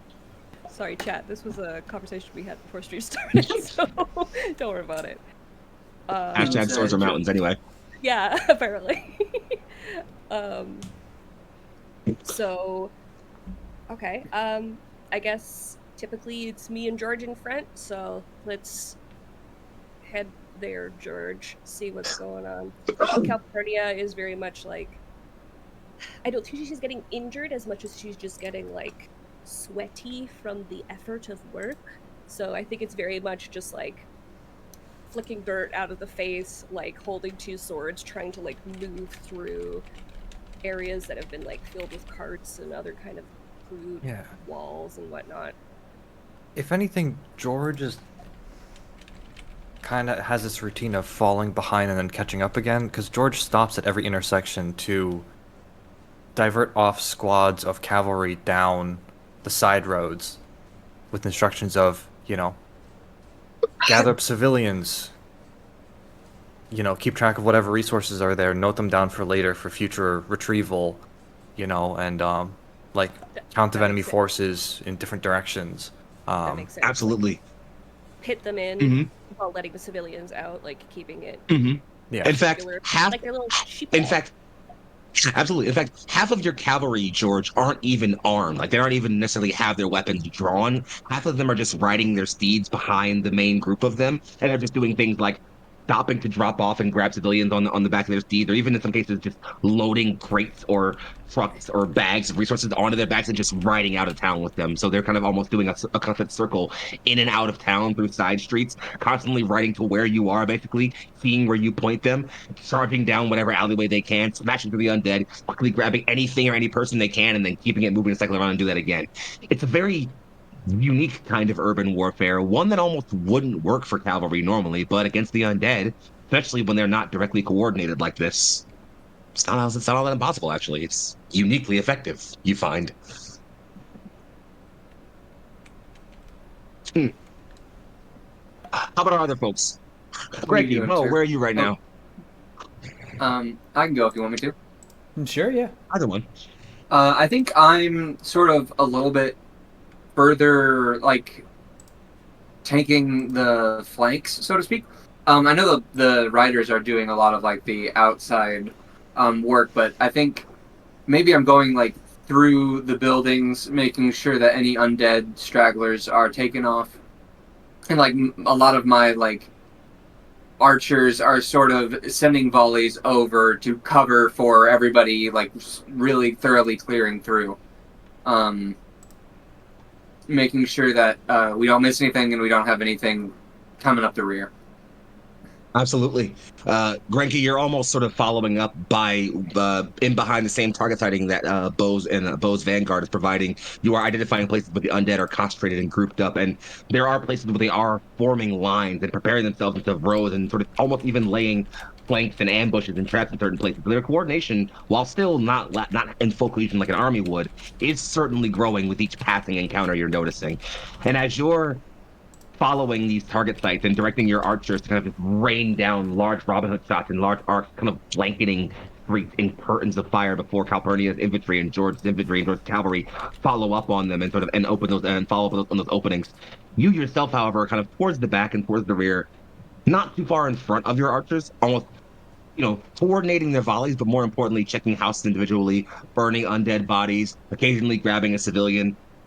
And this all feels a bit too familiar to you, unfortunately. Moving through towns and clearing who remains of the living from scores and scores of dead. And this is deja vu in the worst kind of way for you, I think. Absolutely. I think Grenke didn't start doing chanting or much mysticism to his magic until after the war as a way to cope, and is now leaning heavily on that. Absolutely. And there are others who are almost reverently keeping a tight circle around you, archers and swordsmen and spearmen who are keeping a tight circle of, giving you a few feet of space, almost kind of keep this reverent space for you to conduct this almost hallowed sort of work that you do. And even as you still burn the bodies and ignite the flames and coordinate the fire, there is a very reverent respect given to the work that you do and the position that you hold. It's a very hallowed one in this organization, absolutely. Let's put ourselves over to our omen. Bo, where do you find yourself right now? Just so lost. No.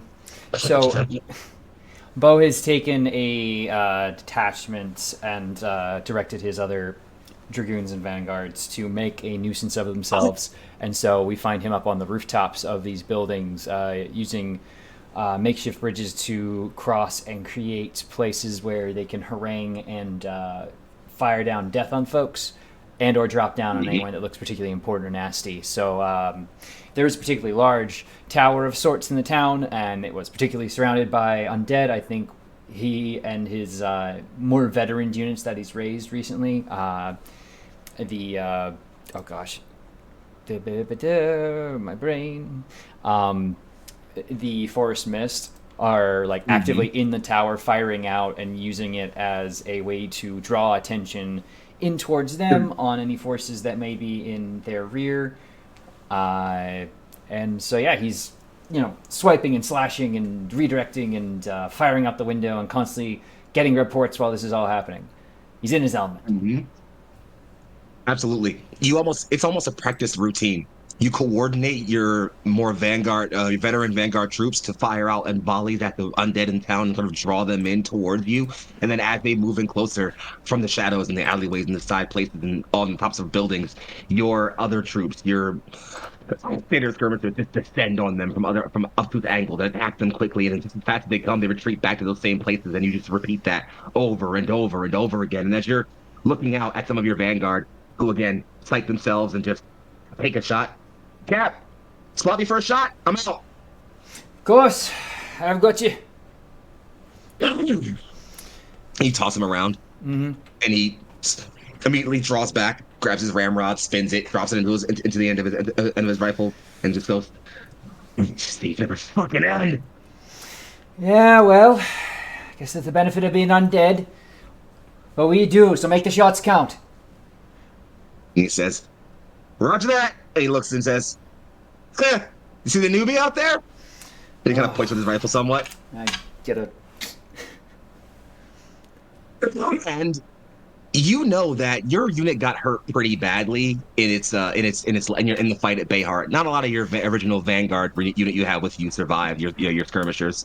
But amongst those who did survive, who went on to become very veteran, that young scout whom you passed that head pat to before the battle is almost in a bit of a sort of small squadron leadership position now. You can see him amidst several other dragoons with an axe held in one hand and a hammer held in reverse in another, and just smashes the hammer down, swings the axe, takes an undead off of a roof, turns around and throws the axe at another, spins the hammer around, smashes their head in. Pick your fucking ass up and keep swinging! At least they got the gusto down. I decree him. We kinda- He turns and fires. I like the kid personally. Well, I'll be sure to let them know after the fight. But in the meantime, you make sure that unit gets the support they need. Which means less talk and more firing. Roger that. As he kind of turns and fires and says, "Looks like Unit 7's coming back for another resupply." You can see that young scout and several of his other units are suddenly started breaking back and are starting to hop across the roofs and make their way back towards the tower. And there are undead who are literally clambering up the walls and even bursting through the roof and pulling themselves up behind them. Ah, hell. And he's going to go work over to the squad that I assume has the kind of system we have where we'll have someone who shoots a ladder out across from our main situation here. And he'll be one of the ones that helps start. And we'll then, as it's basically 3/4 of the way, we'll start running to meet them to help deter some of those oncoming foes. Absolutely. You get the ladder ready, and you were at the wall, sort of taking shots and hoping clear undead away from the ladders. But the camera swings down. George, as you are moving with Calpurnia, your sensitive flail kind of smoke flying as you swing it left and right high in the air. You look left and see an alleyway where there is a horde of undead that are slowly pouring out of the darkness. Their blue eye holes light and bright. You also see, right on schedule as you've drilled them, your most veteran lancers with their similarly ram-horned helmets are charging down the street, and one of them's looking up at you for a signal. What do you do?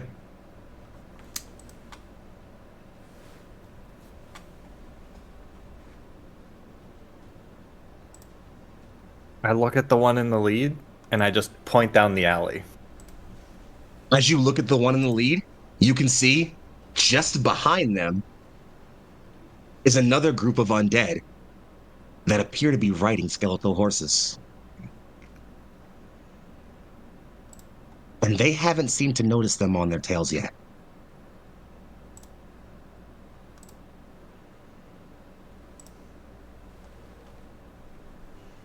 Is there enough space for me and say Calpurnia to get behind my unit and between them and the skeletal riders? Absolutely. You even have a few troops in the reserve and in the rear who can definitely form a quick little sort of semi-square behind you all to prepare for that charge if you give them enough warning. In that case, without breaking eye contact with that lead rider, George will whistle. Calpurnia, shield wall once they're through. No problem. They're not the only one who have the dead on their side. And Calpurnia will summon all of her spectral ancestors to come create a shield wall at George's order. They spill out of your back, raising ancient tower shields high and slamming them into the ground, smashing them twice with old weapons and screaming out in a chorus of hallowed ancient voices. Several of your living soldiers pile in beside them, the shield wall ranking out to fill the entirety of the street. George, your last of your lancers literally leaps over the shield wall, lands, and careens left, starting down that alleyway. And all you can see coming from that side of darkness is bone and blood spraying down the alleyway as your lancers barrel down. The shield wall holds, and the risen riders coming up behind smash into that shield wall. Several of them topple over. Several of them lose their grip on their steeds and fall. Some of them just explode into piles of bone as they smash into huge shields, unable to contain their own momentum. You've all managed to divert that charge well. Martin, who is, for his part, just enjoying this sort of battle haze that has settled in upon everybody, raises his hand high and clenches as a tower of flame erupts over the rest of the risen riders and just starts to cascade them in flame and flail off back down the street. Back to hell with you, filth.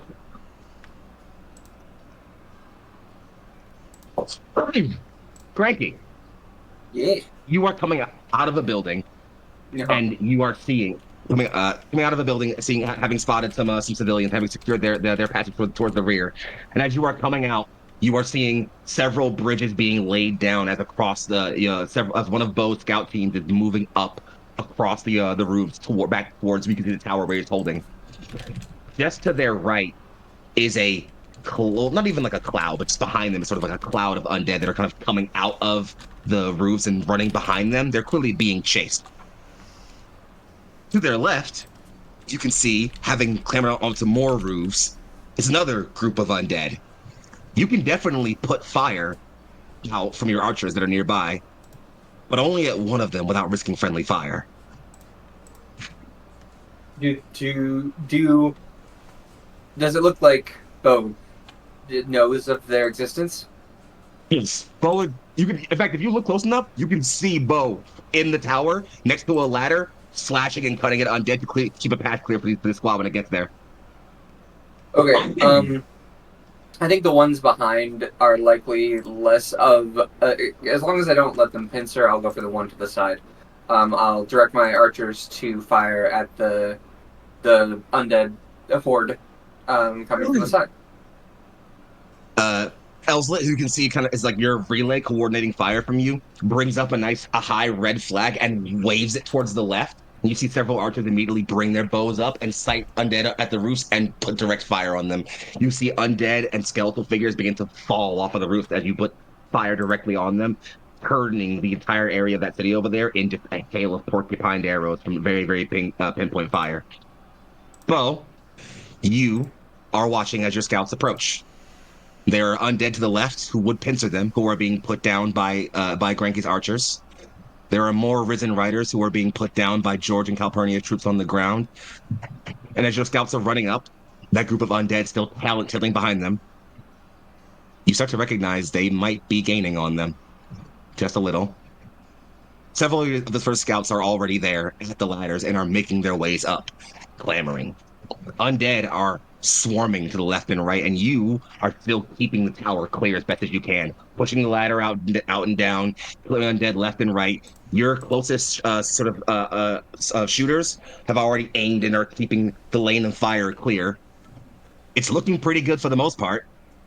As you pan your spyglass out, you can see that the last of the bridges is being cleared by the last of the scouts, and at their very rear is that last scout, that younger scout who you recognized from earlier. God damn it. Jeb or The things I... Ishult?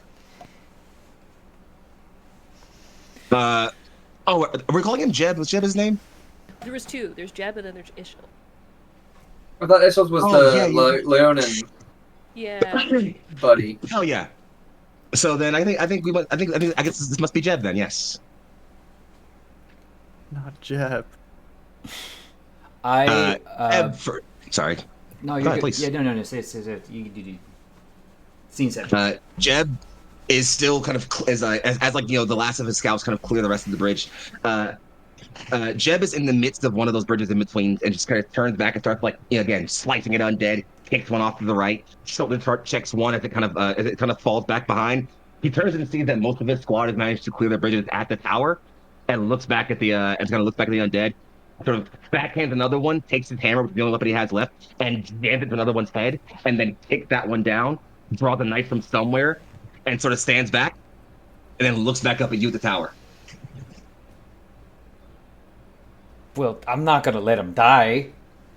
And What's the plan then, boss? well, it's just the fucking things I do for this group, and is going to dive down and try to join him in a pitched defense. There's a nearby. Sorry, what? Do you want Calpurnia to catch you? He's gonna see you down there, and if Calpurnia makes a motion to look to like catch him, better yet, no. If Calpurnia is by the tower, correct? Yeah, I think we're close there. We're like holding the Sure, wall why not? in that area, right? Absolutely. Okay, then in that case, Calpurnia is gonna hear, "Look out!" and just gonna jump and leap of faith there. Catch me! Calpurnia will catch you.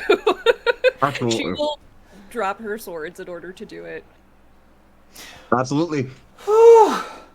Okay, didn't piss you off that bad. Good. Perhaps you like past the side of your face. Oh, sweaty. All right, sorry, I gotta go. Thank you. We'll toss you and just be like, all right, you could give me more warning next time. Oh, I just like keeping you on your toes. Bo, you are thrown back to your feet. You grip your swords and take off running. You need to climb through the side of a building that is still kind of swarming with undead. You have to do some chopping as you're climbing to get up there. And once you're up there, you need to hop over another bridge to make it to where Jeb is. And he's holding himself well, but you don't know how much longer that's going to matter. Look, if you want me to make an acrobatic check, I'm fully prepared to do so. This is what I live for. Don't even bother with the roll, Bo. This is literally what you fucking do. Come on now. I also have fancy footwork. Obviously. So, you leap and twirl and jump and climb and ascend and slice and stab and pierce and cut down any undead who are near you as you make your way slowly up the 3 levels of this story building. You grab onto one and with a solid backbend, flip your feet straight up and land at the top of it. Swing and a slice to cut down 2 undead. Stab to go through another one's head as you kick that one over, and you draw your pistol again, shoot another one down as it comes up over the side. You then have to throw that pistol to the side and draw another one, shoot it again, and take off running as fast as you can. As you manage to clear through a hail of undead, there are 3 or 4 of them left in front of Jeb. How do you approach? So in this particular situation, he's going to take a wide berth and kind of, I don't know what the exact move is, but I have it perfectly in my head as just for a scene from Troy where Achilles does the running, basically like a Superman punch with a dagger. Absolutely. And just grabs and sticks in and uses the fact that there's a whole bunch of bone in a body as a pivot point to launch a boot into the head of the other one, knocking them together and having them share a bullet. As he rips the dagger, the last one uses the continuing momentum to stick a rapier through the shoulder and out the other end of the final one. As I am as I turn back to Jeb, what did I say about leaving behind your unit? What eventually all got out of here, Cap? Sorry. Go on, run back home if I have to call your mother. I'm not going to leave you out here, sir. Well, then you're going to run. Yeah, of course you're not. I'm running right behind you. All right. And he turns and just takes off running. Oh, you both making it for the ladder? Yep. just behind him. Run All right. faster! Run faster! Run faster! Ooh, a big scary undead thing! I'm faster than you! Come on! Jeb makes it up the ladder first and is going up the ladder when you hear a sound in the distance, Bo. A sound that sounds like several quick, rapid flicks. You don't need to think about it for too long. You look up and to your left, and you see arrows in the air. Are they coming at me, Jesus? Yeah, buddy. Can I interject with How far Prophet? away is he from me? Mm. I would say, given that he's still on a roof, at least 2 stories up. Is I that have- like 60 feet? I don't know how many feet that would be. All right, 20, 30, 40. Okay. Because I do have an ability that allows me to subtract damage from somebody by projecting shields onto them. I Hmm. have I see. I have Prophet as well, which is when a creature you see within 30 feet makes a saving throw, you can use your reaction to grant advantage. So, like... Oh, it's fine. Guys, Okay. Turk's not making a saving throw here. He's just gonna die! I feel like No. maybe it would help us, quote, quote, quote. Well, Bo, there are arrows coming towards you, and it's seeming like this might have been the end of a nice, long road. It's then, just as the arrows start to arc over the roofs, you hear, "What's your head, Cap?" And you are tackled to the ground. No!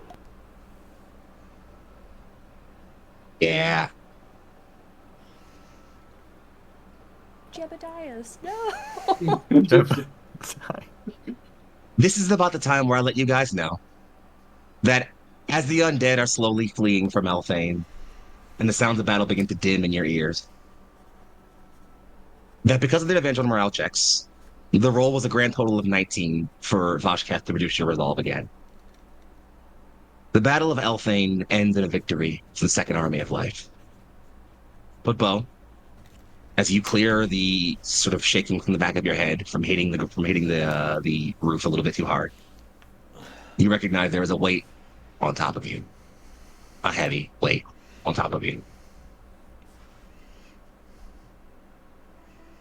No, and I lift them up.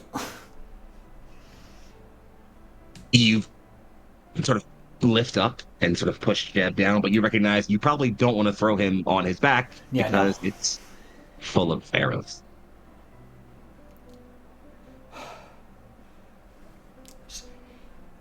Healers! Healers! Medics! I'm sorry, Cap.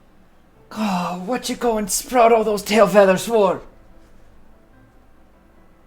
I couldn't let you die out here. People need you. Damn me, you sodden... Ugh. Not supposed to die. That was the whole point of me rescuing you. Yeah, well, guess I never stopped being too much of a fuck up. No. You don't get to trough off on that low note. You did great. You did so well. And when you come back from the medic tent all patched up and full of holes, we'll drink just to make sure they didn't miss any. Yeah, drink sounds nice. I'm kind of cold. Bo is going to get the best grip on him that he can and haul him up. Probably not doing a full like bridal carry, more so like a half fireman carry. And it's all right. Just stay with me. Keep talking. It's gonna be all right. Whole army needs you. It's part of the army of life now. Make it really important. Gonna be a whole little chapter about your efforts. There's an old whistle your skirmishers, your vanguard, your dragoons use It's partially a call and response, a way to identify agents in the field, or sight each other out when you're outside of visual contact. But it's also a song, low old battle song your people have carried since, well, ideally since the War of Bones. And while you can't hear him talk, Jed begins to whistle that song, lowly and softly for as long as he can, as you carry him as far as you can towards the medical tent. The undead clear. Your fellow officers see you here, coming out of the tower, hefting a young boy over your shoulder. Jed continues the whistling for as long as he can. But as you pass your officers, you make your way towards what looks to be a rear guard. The whistling stops before you get to finish walking. I keep going, but I sing the lyrics for him.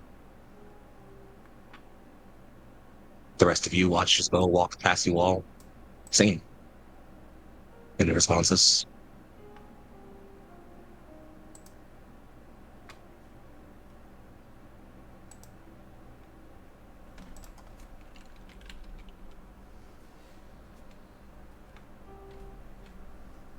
At this point, is the fighting's mostly over, yeah? Most of your the fighting is carried to the outside of the city at this point. Elfane itself is mostly clear, certainly.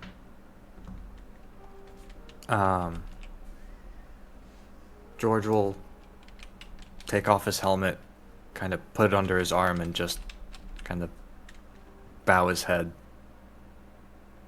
And just stay like that.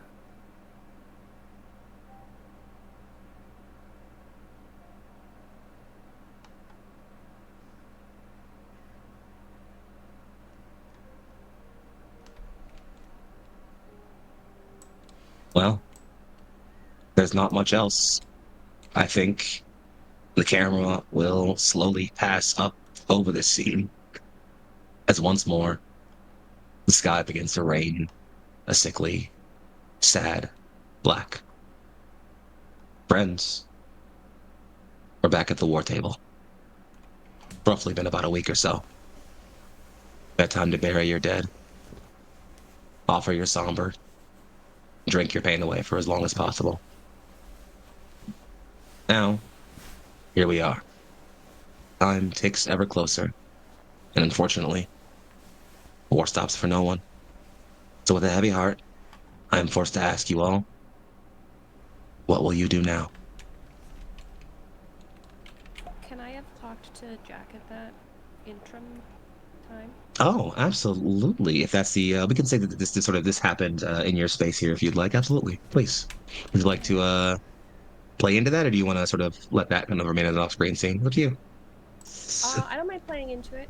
I would guess Absolutely. I go at increasing our communications. I feel like also having kind Perfect. of had like not a loss necessarily in Alphane, but like not a moral high. I feel like Calpurnia is feeling pretty motivated to get some kind of win out of this, Absolutely. So, let's do this then.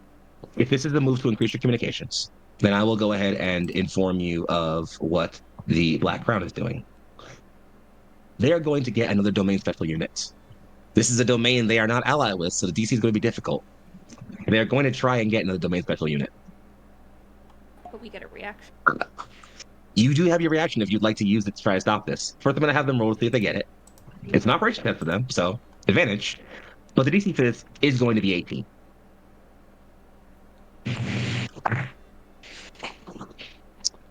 With a 16 on the die and a +4 to operations, they succeed. Okay, can we do our reaction to carry Yeah. them against mustering a troop? What was that? Having the Uh, gods on our diplomacy, side. Have the gods on our side. Diplomacy You must make test a diplomacy against test against the their range- communications. Yeah, didn't we lower that? Well, you lowered the level. The actual stat itself is not lowered, but it's No, it does go lower though. That's the whole point. Oh, it's it lowers not the level. The Oh, level I goes see. down, but the actual Level, number, the yeah. DC itself remains the same. Yeah. I usually So, make different things. yeah, honestly, it's unfortunate. Yeah. So, this is going to be diplomacy checked. You have a +2 to that. Does anyone have the ability to use a proficiency bonus? Because you might want to use that here if you want to. So I'll give you that as well for your reaction here. So that's going to be a +5 in total for you. The DC here is 15, which is actually a really good bit of intel if you're keeping tabs with things, guys. 15. Okay, I'll roll. See what's happening.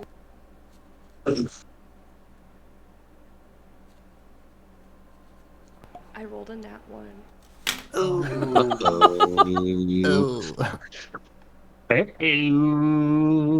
Well, dear, I'm not gonna add my proficiency to that because that's not gonna make a difference. I So, don't have any inspiration, so. so hold on. Hear me out on this. Hear me out on this. Hear me out on this. This is where I'll do it. I'll be the devil in your ear once again. If you would like, I can count that as your roll to increase your communications and let you make this roll to be the one to actually resist them getting the unit. You'd But I like. want to increase our communications so bad. It's up to you. Do you? Yeah. How many more? Is this the last one? Is this the last? No, we've got 2 more. If you this would be action 5 for you guys. You guys get one more action after this one. Would it be action 5? Oh, I guess. Yeah, you didn't use because 4 was yeah. Mm-hmm. 4 was so my communications would be action 5, so we'd get one more. Yes. Mm-hmm. Okay. Mm-hmm. I think Mm-hmm. I gotta do resolve on that last one, but anyway, that's my thought. Go for it. Okay. Do So what you got. to be clear, Mhm. Lucian rolled a nat 20 for our resolve, right? So we get. Yes. 2 So points you're up. for resources. For Your resources, resources yeah. are +2. Oh, our resources. Yeah, it's why I it's on the sheet. It's, missed yeah, it. yeah, it's up there on your sheet. Your communication level is currently still flat 0, so you wouldn't necessarily lose anything by failing the roll to increase it, except you wouldn't get the bonus you have from having it be higher than level 1. But if you want to count that roll, then that one as the reaction roll, you can. It's up to you. What do you guys think? I Because there's still a don't know chance if. that I fail. So. Yeah. Yeah. I think taking it as the communication one may be a good idea because we have one more that I think we should put into resolve afterwards, and then we can prevent more from them than Yeah, especially the scary units are. Mm-hmm. Special units are pretty rough. Mm-hmm. Yeah. Okay. Okay, let's do that then. I will sacrifice. All right my then. Seeing-wish Jack. Okay. Let's Wait, see. hey, hold on. I didn't say you're sacrificing the seamless jack. Oh, It's I still gonna got happen. fate. Oh. Hey. Don't you worry. You relax. I got this. It's all playing in the numbers. Okay, so that's a 19. That's so much better.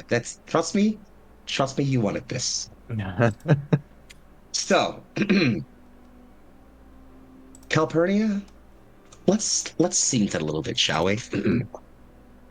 It's not too long. It's been long enough that you've been able to fully clear Elthane. Elthane, effectively at this point, now operates as almost a forward operating base for the secondary army of life as you move towards the Bachinek Peaks. Which you and all your troops know that the Bachinek Peaks is your line of no return. Once you pass the peaks, you know that's it. The battle's on. There's no more turning back. There's no more replanning. You pass those mountains, it's on. It's your army versus his. That's it. And so you've set up Elthane as kind of like an almost sort of forward operating base. And in fact, you're back in that same tower that Bo and his troops were holding, up at the top of it, as you figure this person is probably going to arrive via air. As you're looking out, the camera sort of following the wind waving in your hair a little bit, we hear a flap of wings and a caw of a large avian creature, and some claws landing on the roof. Special summons from the princess herself. Ain't I special? So what do I owe the honor?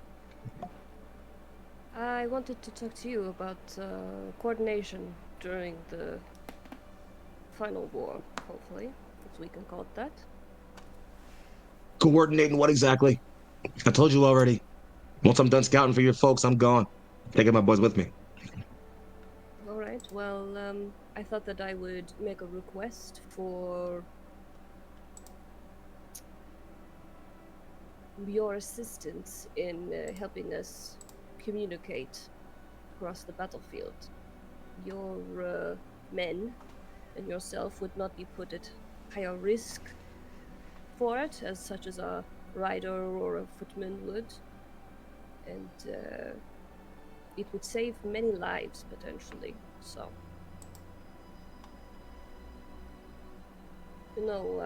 Bo warned me against trying to reason with you, but I thought that I could at least attempt in some way. If there was anything that is in your purview. Well, at least we know one of you has some brains. Well, Look. I hate to say it, but Bo knows people, but I can't say that I always agree. Right. Look, this is all real fine of you, princess. I mean, the occasion and everything. What, rooftop meeting and starlit night and all that? Real sweet. But let's cut brass tacks. I'm already sticking my neck out for you idiots. I think this is doomed to begin with. I think you should have all cut and run, got on whatever boat you can, and gotten the fuck out of the highlands as fast as possible. None of you did that. I'm here mostly to see how well you all fuck this up. I ain't sticking my neck out any further. Certainly not for free any fucking more. This is here.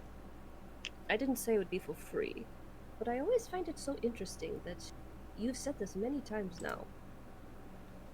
You talk about how you don't want to be here, how you would cut, you would leave, you're just curious and all this kind of stuff. I don't think curiosity puts someone in a life or death situation, though I wager to believe that maybe there's a little something else that you're interested in. Planning on a career as a therapist when you retire? What? I'm going to planning on a career as a therapist when you retire? I mean, you're over here analyzing me like you know my brain or something. I'm just saying, you know? Definitely not. Think about careers when you're done. You know. I have zero interest in dealing with people after all of this, if I am being honest. Well, that makes two of us. I can't say that I am a people person, so, Really? You're coming off so charismatic right now. Thank you. It's definitely on the looks. I would definitely like your opinion on whether we could make this work or not. What, like this whole war situation? Yes, the whole war situation. He looks out at the curtain of small fires and tents and camps you can see all throughout Elfane and even beyond it from the rest of your army. I'll admit, you've suckered quite a few more idiots into this than I thought you'd have been able to. That's fun boxing your corner. People seem to think you've got something that's going to make this worth it. Can't say I see it, but... What I lack in charisma for communicating with other people, I can definitely gain by being an imposing force. So, I definitely don't see it as particularly risky for your people to be doing any of this. And don't you think it would just be fantastic to see Bo's face that I succeeded in all of this and you agreed? I hate to say it, it's the most convincing thing you've said this evening. Well, I definitely... So... Look, you asked me? Oh, you idiot, the same problem Bo has. You're too soft-hearted. You put yourself outside of the people who are important to you and start thinking about big picture shit. Oh, like you're saving the world or something. I am only interested in saving the world because my family lives in it. And I have a nephew that is very, very young still. And I have a certain someone that I am going to be speaking to after all of this matter in order to make sure that that is taken care of properly. Well,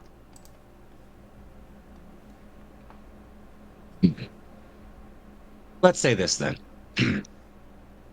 No, I don't think this has any fucking chance of working. I assume you're all going to be dead in the next couple of weeks, and we'll all be mowing and crying about the end of the world somewhere, and wherever the fuck we end up flying ourselves off to. But, but, if a man wants to make an educated guess on what might give you the best fucking chance, it's quite simple. You see the way the undead move around? Look at Elfane. They were mostly just hoarding, climbing, screaming, clawing over each other. But then think about the way they operated when we saw them out in that field. What my riders saw in that citadel, marching in neat rows, parade formations. They're more controlled when they have somebody around them. Which means I imagine when your two big armies clash, someone else is going to be pretty big on the field to keep the undead marching in neat rows. Curious thing then, that someone I know saw a random unmarked grave dug up somewhere in a random forest. Any guess on what war hero that could have been? Are you making an educated guess, or do you know for sure? Well, we might have looted it for anything valuable and maybe found an old pendant or two in an old journal. Of course. Point of the matter is, General Krell's back. Hmm. And not on our side this time. That will definitely be a blow to our resolve. Which, from what I've been seeing from gossip around the camp, ain't been that high. No, Lost a lot of people in Elfane. Yeah, unfortunately. We gained a lot, but we also did lose a lot. So. Sounds like war. Mm-hmm. Princess. I'm keeping it simple. Like I said, the old Black Crown's gonna want to put someone on the field to keep the undead organized. You want my guess? It'll be Krell. You want a chance of making sure that you don't have to deal with that? You need Krell to want to be somewhere else.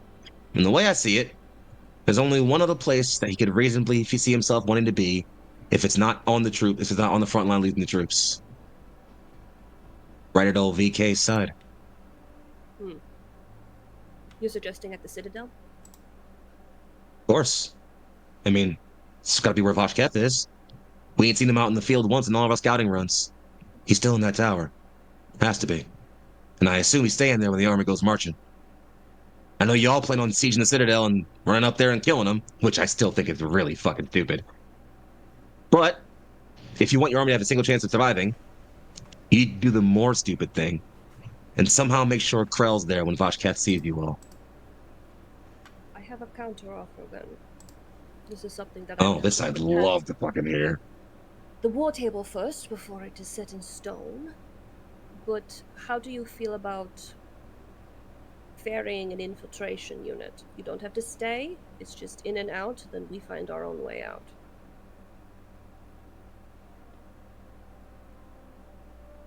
I can guarantee you your prediction of us dying soon. I am a very hard person to kill. Yeah, you look a little spite and spittle, I won't lie. Alright, let's head to my bed. Let's send a couple of my guys and some of our cliff jumpers, and we get you all in there as close as possible before we, skate the fuck off. And somehow, some way, you all come out of this alive. What do I get out of it? Well, I'm assuming the goodness of knowing you did the right thing is not going to be satisfactory. But,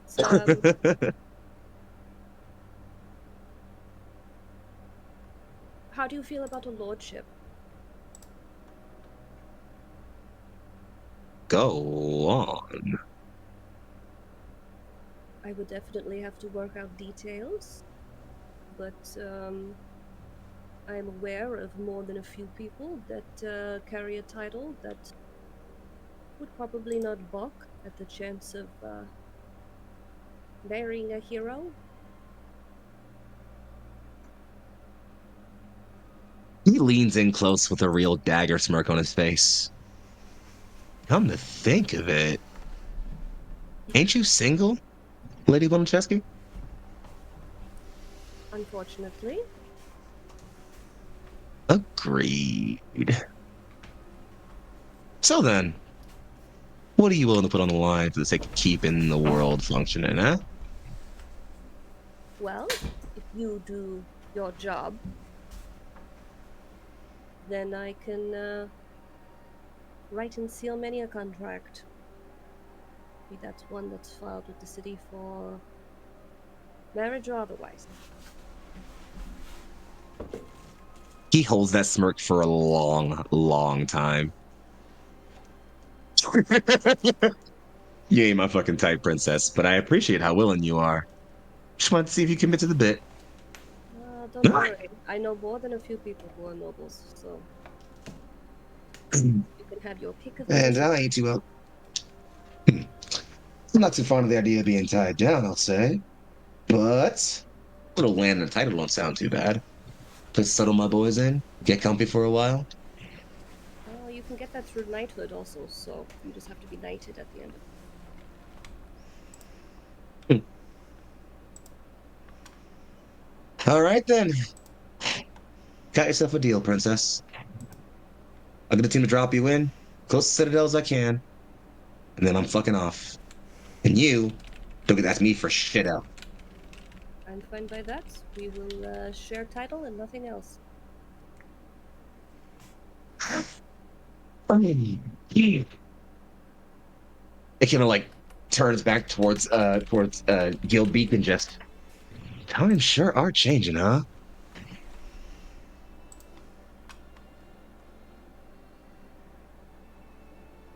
Well, I should probably leave. The main thing that Bo warned me about was not riding with you, so we'll see about how this goes in the future. He flips a leg over his large steed. Oh, what's the matter, princess? Not into bad boys?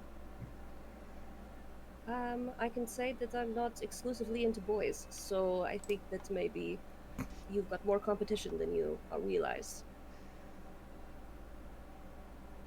Means I have to try harder. Well, good luck. Nobody has been able to succeed thus far.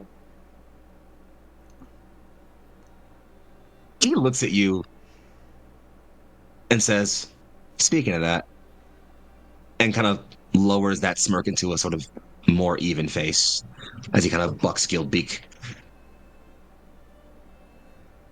Tell Bo I'm sorry about his loss. He's been like a good person. I'll make sure he gets heard. Do you want it from your mouth or someone else's? Don't play stupid. And he has Gilbeak take off.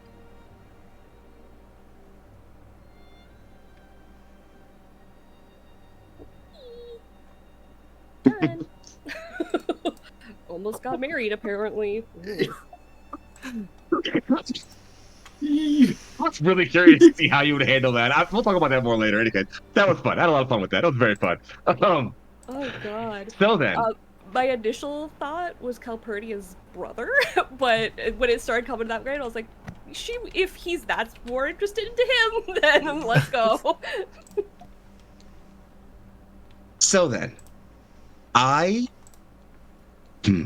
realized I didn't do a thing that I thought about doing, but I like how that scene ended too much to change it. So I'm not going to.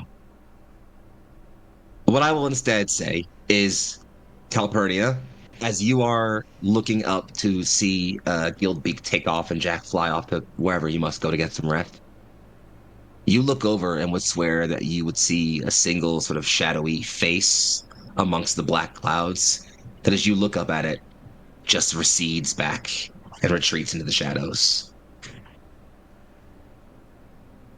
For the record, Vashketh was going to get the Crimson Wing, which would have been the Borderwood High Rider special unit, but you stopped them from getting that.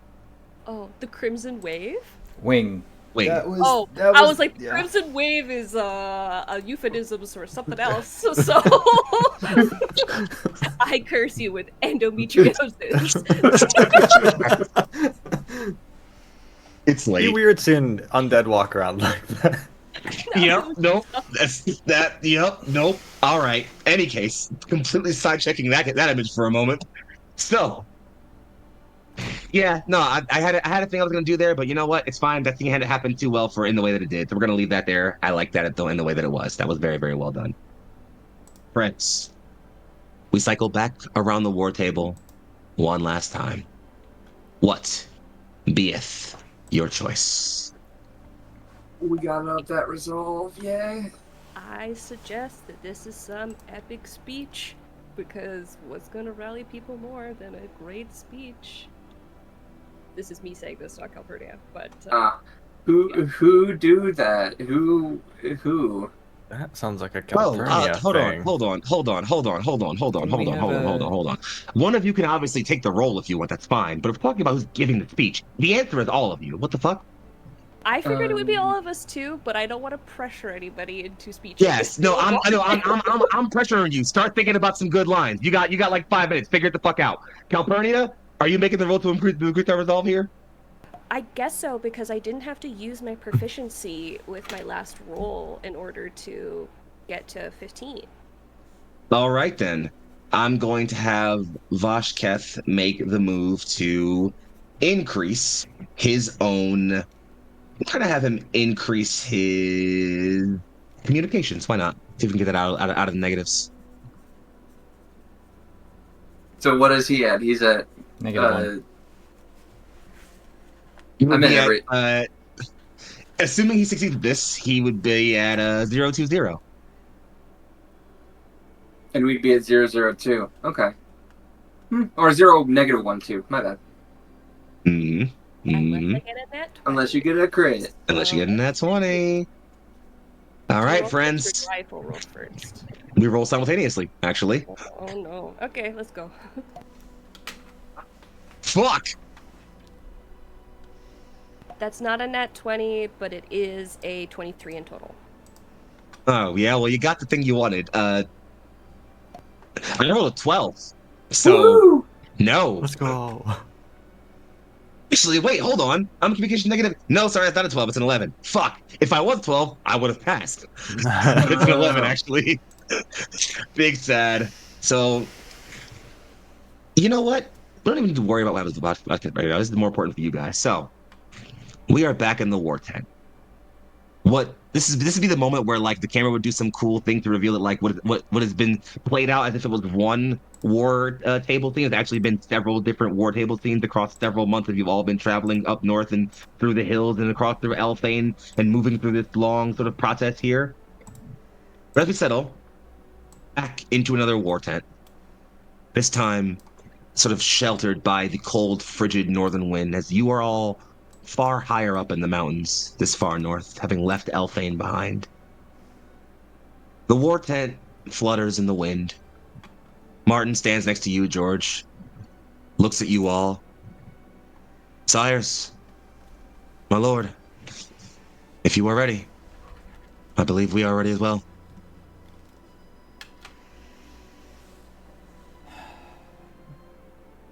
Sorry for getting you guys into this situation. Time to think of some speeches. I'm not. How could you? I'm not. I played this from moment one. I propose that Bo warms up the crowd. So Don't worry, I'll scene set some more to give you some more time. Take your time. You all ready for this? I think as ready as we'll ever be, unfortunately. Oh, Bo, before I forget. Jack very specifically asked me to tell you that he's sorry for your loss during the death in Althane. So, Yeah, well, how do you say it? he said, tell Bo that I'm very sorry for his loss. And then I asked him specifically if he wanted me to lie about who it came from. And he said, what do you think? Very flippantly, in a very familiar fashion. And left. I think that's probably as honest and good-hearted that you're going to get from that. But I wouldn't be surprised if that change in attitude was from a conversation from somebody that he cares deeply about.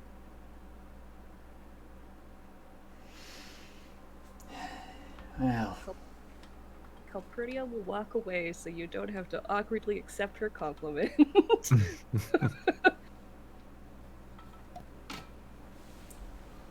As Calpurnia sort of steps away, Martin parts the sort of tent flap to let the four of you out.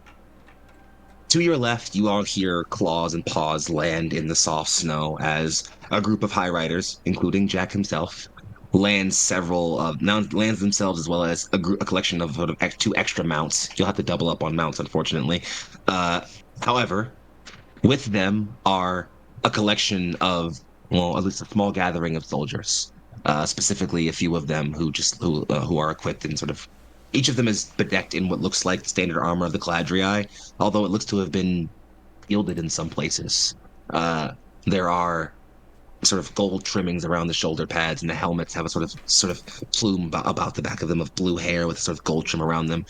But I think what makes their armor most unique is that each of them has what, well, they look almost like purity seals, you would say, if this was a Warhammer 40k campaign. Sort of red tassels and cloth hanging down from the shoulder pads, and their tunics and their tassels about their hips. Yeah, purity seals are As you look amazing, at though. them, yeah, they are. That's fair. It's true. But as you look at them, these are not simple purity seals in written in scripture. There are names in them written. And as you look at them, you realize the names must be of individuals people have lost, those who have been claimed to this long war. These are your personal chosen champions. These are the ones who, after you made the call that there was to be a direct assault on the Palace Citadel, that a small strike team was needed to siege and attack Vashketh himself, and that it would certainly, most likely, be a one-way trip. These few were the first to immediately volunteer. They stand ready with you. Next to them, Jack offers a solid nod. Some of the High Rider mounts sort of burrow and bristle as the camera pans low down the hills to a depressed valley where the campground is alive in motion.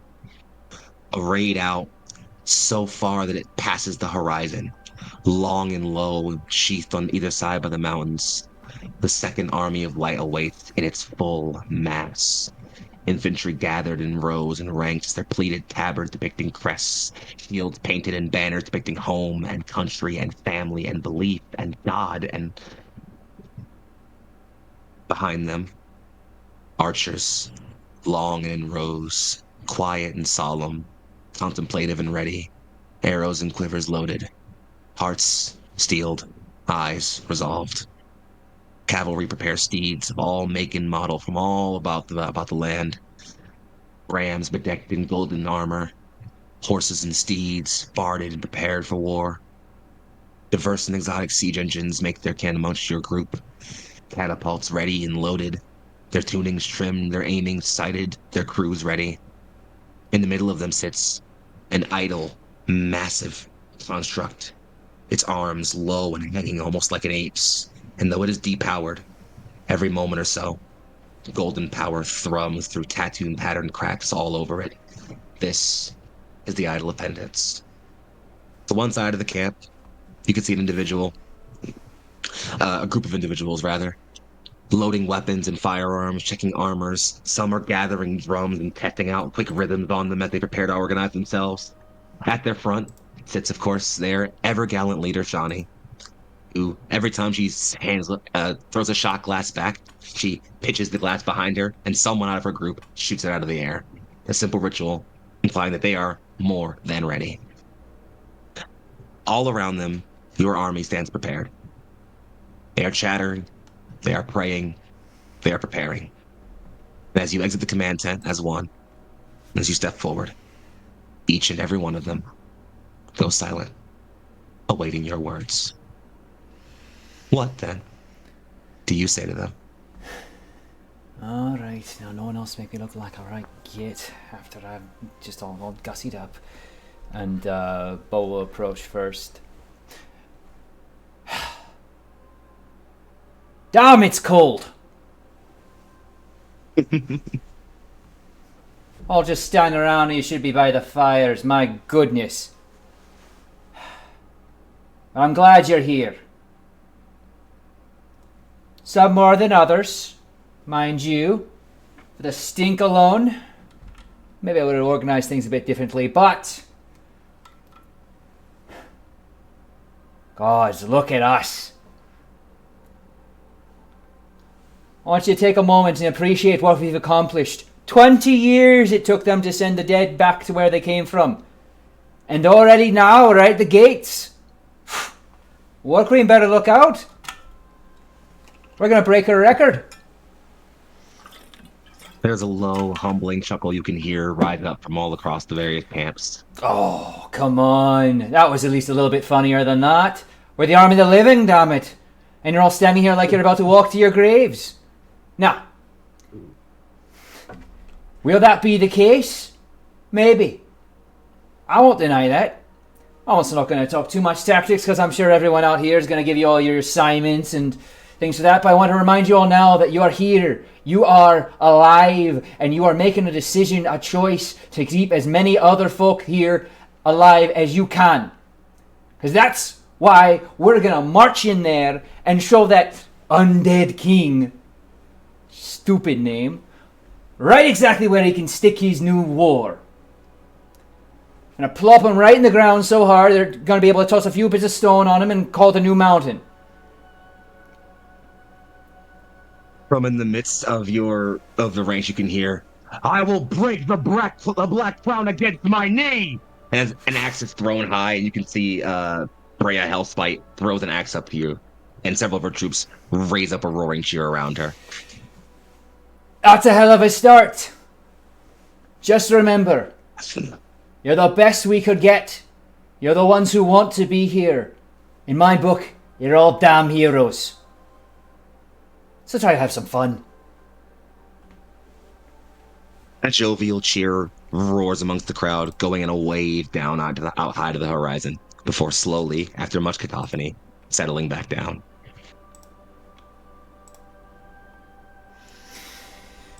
Alright. I got them all warmed up and laughing. Someone even threw an axe at me. That's about how well I do when I stand up in front of folks. You did great, Bo. I'm glad that you're still alive. That's the nicest thing I think you've ever said to me. Probably. Calpurnia. You can hear Jack picking kissing sounds off in the corner. Calpurnia pointedly ignores. And we'll walk up to, I guess, the podium. I'm assuming some sort of caster is casting thaumaturgy on us or something. Anyways. Yeah, I'm on the we'll say forehead. that there's just This a... thing on. I kind of had like a rune imagery in my head. You just hold it up to your throat like... Yeah. Oh, yeah, I can see that. Or Yeah, maybe these mountains just have really fucking good acoustics. I don't know, guys, Mhm. you know? Like, They did it in the proper Roman way where you Yeah. circulate it so all the sound projects. Anyways. Just you cup your hands. Hello. If you can't hear me, then... Anyways. I think Calpurnia will step up. And she kind of brings a much more serious air to the situation. But we'll start off and... I told someone somewhat recently that the reason that I am in this war is for my family. To make sure that they stay safe.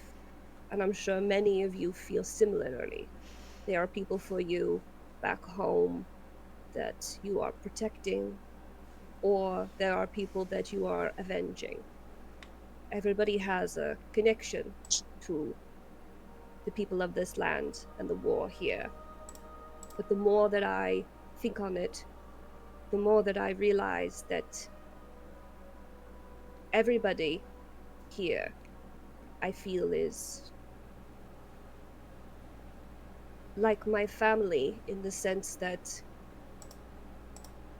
as Bo was saying, we are united after decades of being under different banners, seen as people of borders and cities and towns that have never heard or been to anywhere else other than where they were born.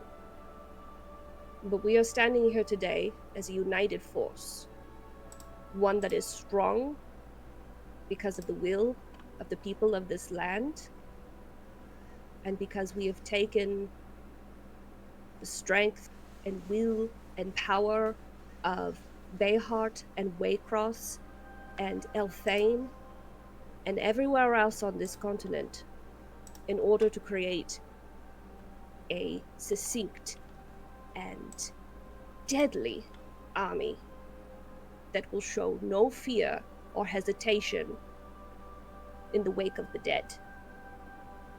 So whether you live or die, you will know that you did it for an important cause, and that is so everybody else here can live. You will all be known as heroes. You will go down in history. And I will make personally sure that everybody receives notice of their families and what has happened after this war, and that they know that they can celebrate and mourn you all appropriately. You will be icons for the next generations, whether that is through your ancestral line or in the history books. Calpurnia will step back. As you step back, the camera sort of angles from your position down to a high or two high raised sword points. As we see Elsvain and Samari Tress both raise high ornate swords, and well, the Baron of Sermain himself speaks with his eye patch held over high over his head. The Baron's down with the Caladriai. Glory to the first heroes to die. And behind them, Caladriai takes flight and sort of lets out a high creature. She takes flight behind them, and several around them raise a high cheer as the Baron troops and the militias raise them around and begin to scream and chant behind them.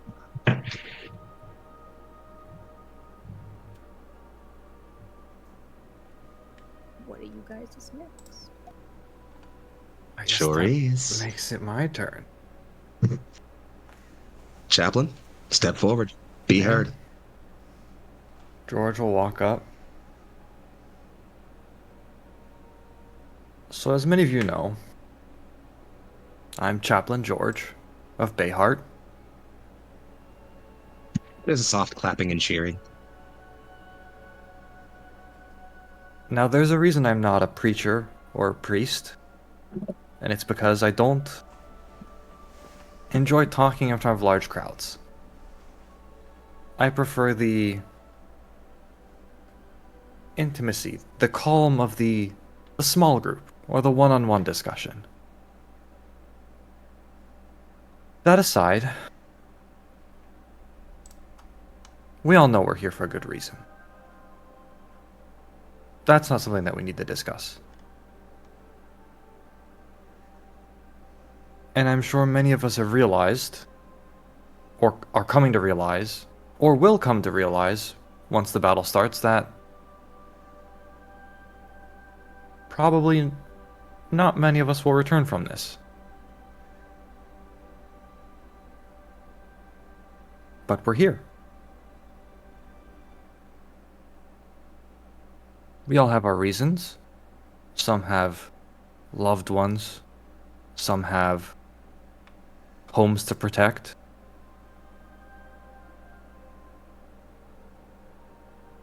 So I just want everybody to look around. At the end of the day, no matter who you're here to protect, remember that in battle, the people that matter the most are the people you see around you here today. No matter what's written in the history books, 5 years from now, a stranger on the street might not remember you as the person that fought in the Great War.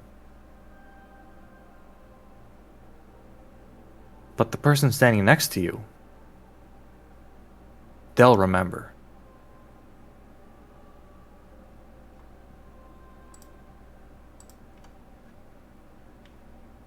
The camera pans low and you see several soldiers nodding at each other, sharing looks back and forth, some even clasp arms in soldier salutes. It takes a long moment as even Brea Hellspite smirks and slowly nods her head. To the left, you see her sort of Shawnee taking the shot back, throw the glass up, and shoot it with her own pistol. You heard him, boys! Take 50 with you if you go down! That works too. And with that, George will step back. As you step back, George, there is a large sort of what was kind of a slight cheering at your name becomes a building roar until most of this crowd almost gets another wave of cheering support. And as behind you, Martin stands and you pass, he kind of looks at you and nods and unto the gates of hell, my lord. Yes? I would prefer if we both survived, Martin. Well, that would make two of us. Try to stay alive then, please. You too.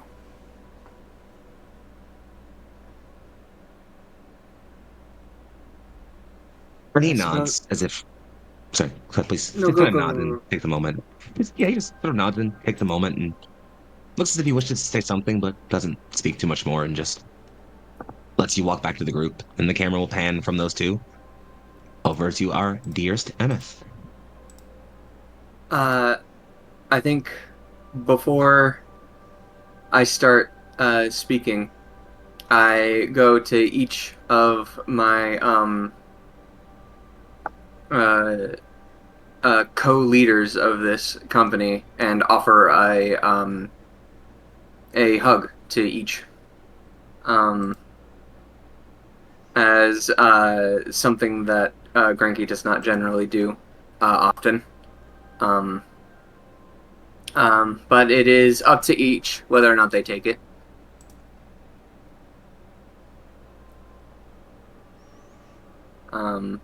But after those are done, I head up to the stage and or whatever platform we're using. It's more of it's a cliff outcropping, but yeah, sure, you know. Something makeshift place where people can see me. I am hopefully tall enough for everyone to see at least. Give me an apple box or something. I stand before everyone and for a moment I'm silent, surveying the crowd. And then I remove my hat and then my mask. And this is likely the first time everybody here is seeing my actual face. And I speak as loudly and as plainly as I can. Or you say any words, the moment your mask comes off, a stunned silence falls over the entirety of the crowd.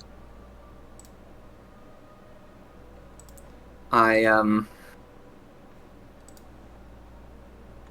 don't think I pay too much heed to the silence that I've caused. I think I more make it a point to make eye contact with people as I'm looking into the crowd, and say, I've been through this once before. It was not easy then, and it will not be easy now. But what we did not have then, and what we have now,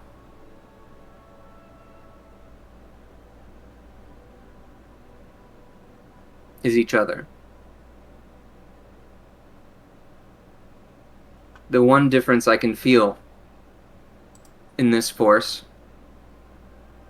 is that while we were once bonded under the service of the War Queen, we are now bonded to the service of each other. And a powerful leader is important, but a love of yourself and your neighbor is more.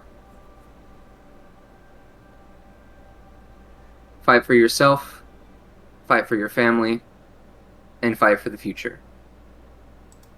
And then I bow, put my mask and hat back on, and step back. As you place back on your mask and step back, the silence remains for a long moment. Many just kind of processing that, taking those thoughts together and pressing through what they think of. And it Takes a long moment, but after a while, people begin to embrace.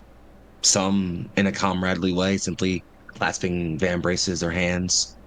Some throw themselves into open hugs, holding comrades close and thanking them for their time together. Others laugh and share long, jovial looks and jokes and haughty chuckles and remember better times. Some make promises, wishes to see each other when it's all over, promises to return from this all alive, promise to fight until the last, promises to avenge fallen comrades and loved ones. Overall, you find yourself surrounded in, well, in all the joys and complications that come with living. Fitting, then, for an army of life.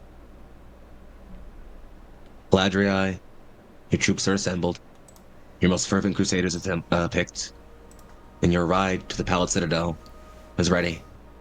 Atop those high frozen walls awaits the unliving king himself, Washketh, and the most potent of his machinations.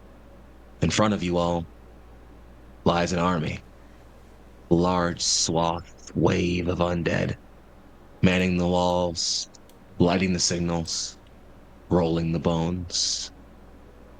A war has come to the Pallid Wastes, to all of Antalea.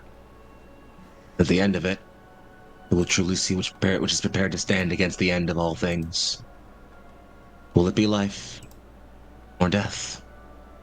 I suppose only this war can tell. And friends, this scene passes. You are all gathered with your troops here. And I'm going to bring us back in the character just a moment. But before I do, I want us to go around the horn real quick and give our outros.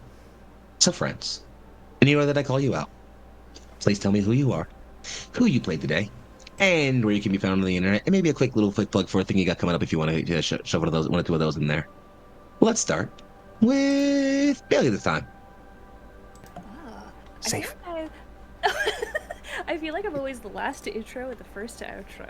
I might be wrong. I might be misremembering. Anyways, I'm Bailey, or Skepsis Re, most places. Skepsis_Re, or just Skepsis Re, one word.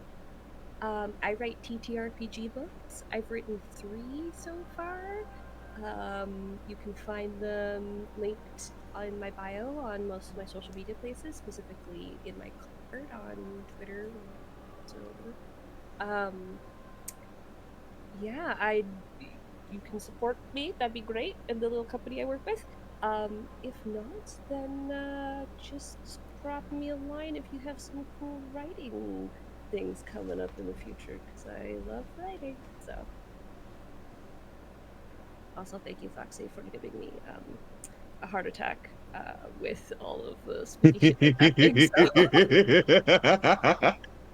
Bailey, it's been an honor and a pleasure to play with you, and I cannot wait to bring this story home with you in the very near future. Thank you for the time and for the things you bring to the story. Moving right along, of course, let's talk to Nora. Second again. Hello.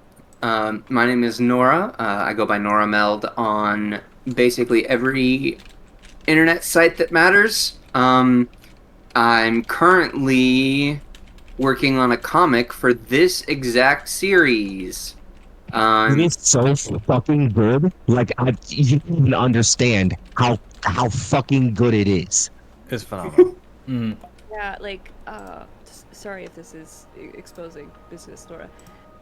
Lost so many of the source files and is still, like, trucking on with the comic, and, like, it looks so good, and I'm so sorry that, like, the first few pages are not going to be as high quality as the next ones, but, like, it looks so cool. Nora does. It won't even matter. It's so job. fucking Yeah. good. It'll be so worth it regardless. Like, it's so fucking good, dog. Like, I ain't, let me shut up. Well, thank you all very much for the glowing praise. I will be publishing the prologue, or the prologue. That's the thing that comes before, right?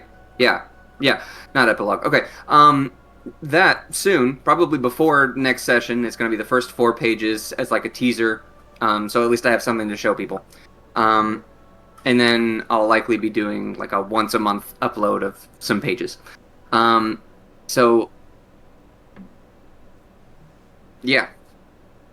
That's what. No links yet, but come back again next week, and I'll get you that sweet art. Anyway, um, yeah, and that's where you can find me. That's who I am, and I've been playing Granky, the weird wizard guy. Hell We yeah. love our weird wizard guy. Nora, similarly, you've brought so much to this campaign, and I don't just mean your incredible art. I just mean the work that you've done as a character and as a person as a part of this table. And I thank you endlessly for that. I similarly cannot wait to bring this story around and home for you. Let's pass it over to Turk next. Hey everybody, I am Turk, or Turk accented if you must, and be all formal, but we're cool, we're buddies. I'm the cool Turk. Anyway, if you want to see more of me and the stuff that I do, then you can find me here on Neon Lights Roleplay, where I am a GM of 2 series, including Oathsworn and Tears of Divinity, and a player in a bunch of others, including this game right here.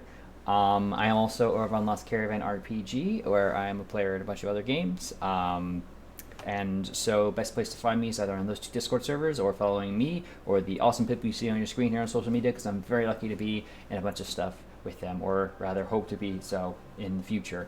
So yeah, that's it for me. See y'all around. Eric, you've known this for more than one campaign at this point, but playing with you is not only a joy and a pleasure, but it's also a constant exercise in trying to improve my own performance and taking myself to levels beyond. I think you are an incredible person to work with, and I look forward to doing so, not only in the end of the campaign, but more so in the future. Thank you for everything you bring to it. It's self-promo stuff, no. Yeah, well, get fucked. And lastly, but certainly so very far from the least, we turn, of course, over to Lucian. Hey, it's me. I'm Lucian. I played Georgia Bayhart today and every other time. Projects coming up for me. Maybe moving to the West Coast, but that's basically it. Can't believe you just leave me like this. Can't wait for Listen. A project that's coming up for you. Yeah, Yo, exactly. I'm looking forward to the travel vlog or whatever. Oh. Oh, you have to do it as George Bayhart. You have to. Oh, okay. Full fit helmet yeah, the yeah. whole time. Fit Martin to come around with you. Yeah. I'll A make Martin hand puppet? A Martin sock puppet? Yeah, I'll make a Martin sock puppet. Yeah, Martin puppet. Yeah. Okay. I'll write that down. All right. Yeah. Oh, Lord. Well, Lucian, similarly, I have played in many a campaign with you, but I think there's something unique that you are doing with George here that has been not only a pleasure to see, but it's also been fun to sort of allow myself to let you experience. And I think that I am seeing depth to your role play that I won't even say that I've not seen, but I'm seeing nuance and depth to your character in a way that I think that it's fun to see and a unique take from you. And I appreciate that not only as someone who likes your role play, but as a friend who has seen you grow in your role play skills. It's a genuine pleasure to watch and experience that. I think you do wonderful work here with George. Thanks. And friends, that lastly leaves me as Young Foxy, aka Big Foxy, also known as Superior Fox Show's finest. I'm all over the internet at Young Foxy. It's YUNGFOXXI. Sometimes there's an underscore in the middle, so if you can't find one, look for the other. I do lots of stuff, but mostly stuff right here on Neon Lights Roleplay. Primarily making cool stuff like this happen for all the cool people who hang out with us. So if you want to keep up with what we're doing, my best bets are for you to check out our socials, which are going to be popping up in the chat right about now. Special link. And if you want to be a part of the cool things that we do, or hang out with other like-minded people who enjoy nerd shit and telling stories that center marginalized voices, pop on into our Discord and not only hang out with people who do this, but also if you want to be a part of something cool like this, we pick all of our players for these wonderful series directly from our server. So if you like what you see and want to be a part of it, please come. We would love to have you. That said, officers and friends of the Caladriai, as you part, sort of creeping into a shadowed outcropping where your mounts awaits, your crusaders standing at the ready, off to the side, already prepared. You find yourselves in a moment of solitude, a bit of space. Just as you find yourselves, the 4 of you, alone and comfortable and preparing, a moment to breathe before everything begins to change. Mist and shadows begin to gather at the corners around you, rapidly forming and shaping into a humanoid figure that steps forward, A face you have not seen since the Battle of Bayheart. So then, Vashketh says to all of you, this is the second army of life. Quaint.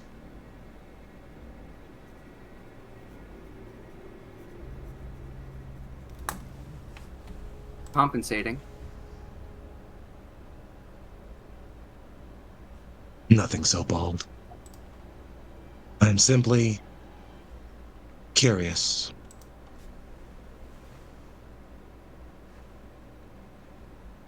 Well, then ask your question and be away with you. Verily. Tell me, mortal souls clinging to life, you believe you are truly prepared? I can promise you, prepared or not, we will succeed.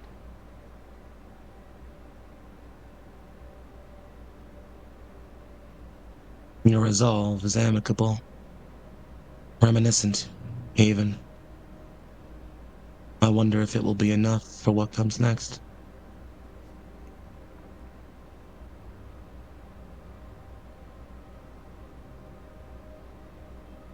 Oh, I assure you, our resolve is going to be plenty to thrash your little gathering of bones and excrement. He tilts his eyes and head over to you. Are you certain I meant me?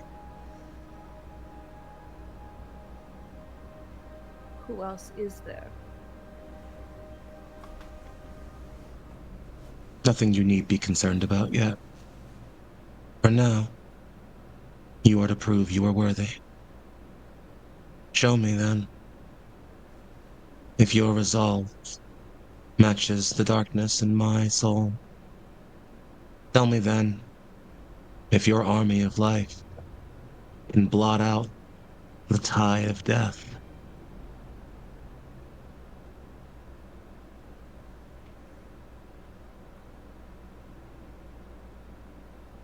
Death will only be coming for one of us in this room. Don't believe it is any of us.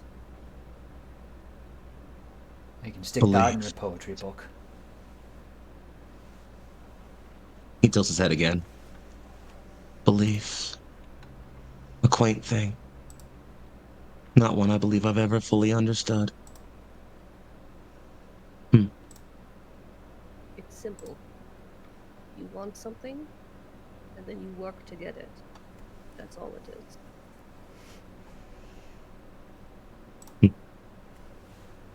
Indeed. Well, the time will come. Our armies will clash.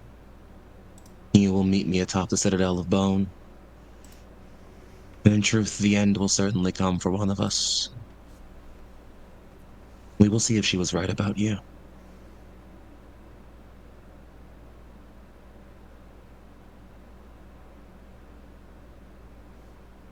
Until then, Caladriai.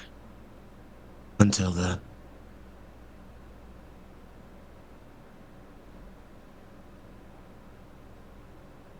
And he is gone in mist. Just like that. We got a war to fight, friends. Good night, everybody.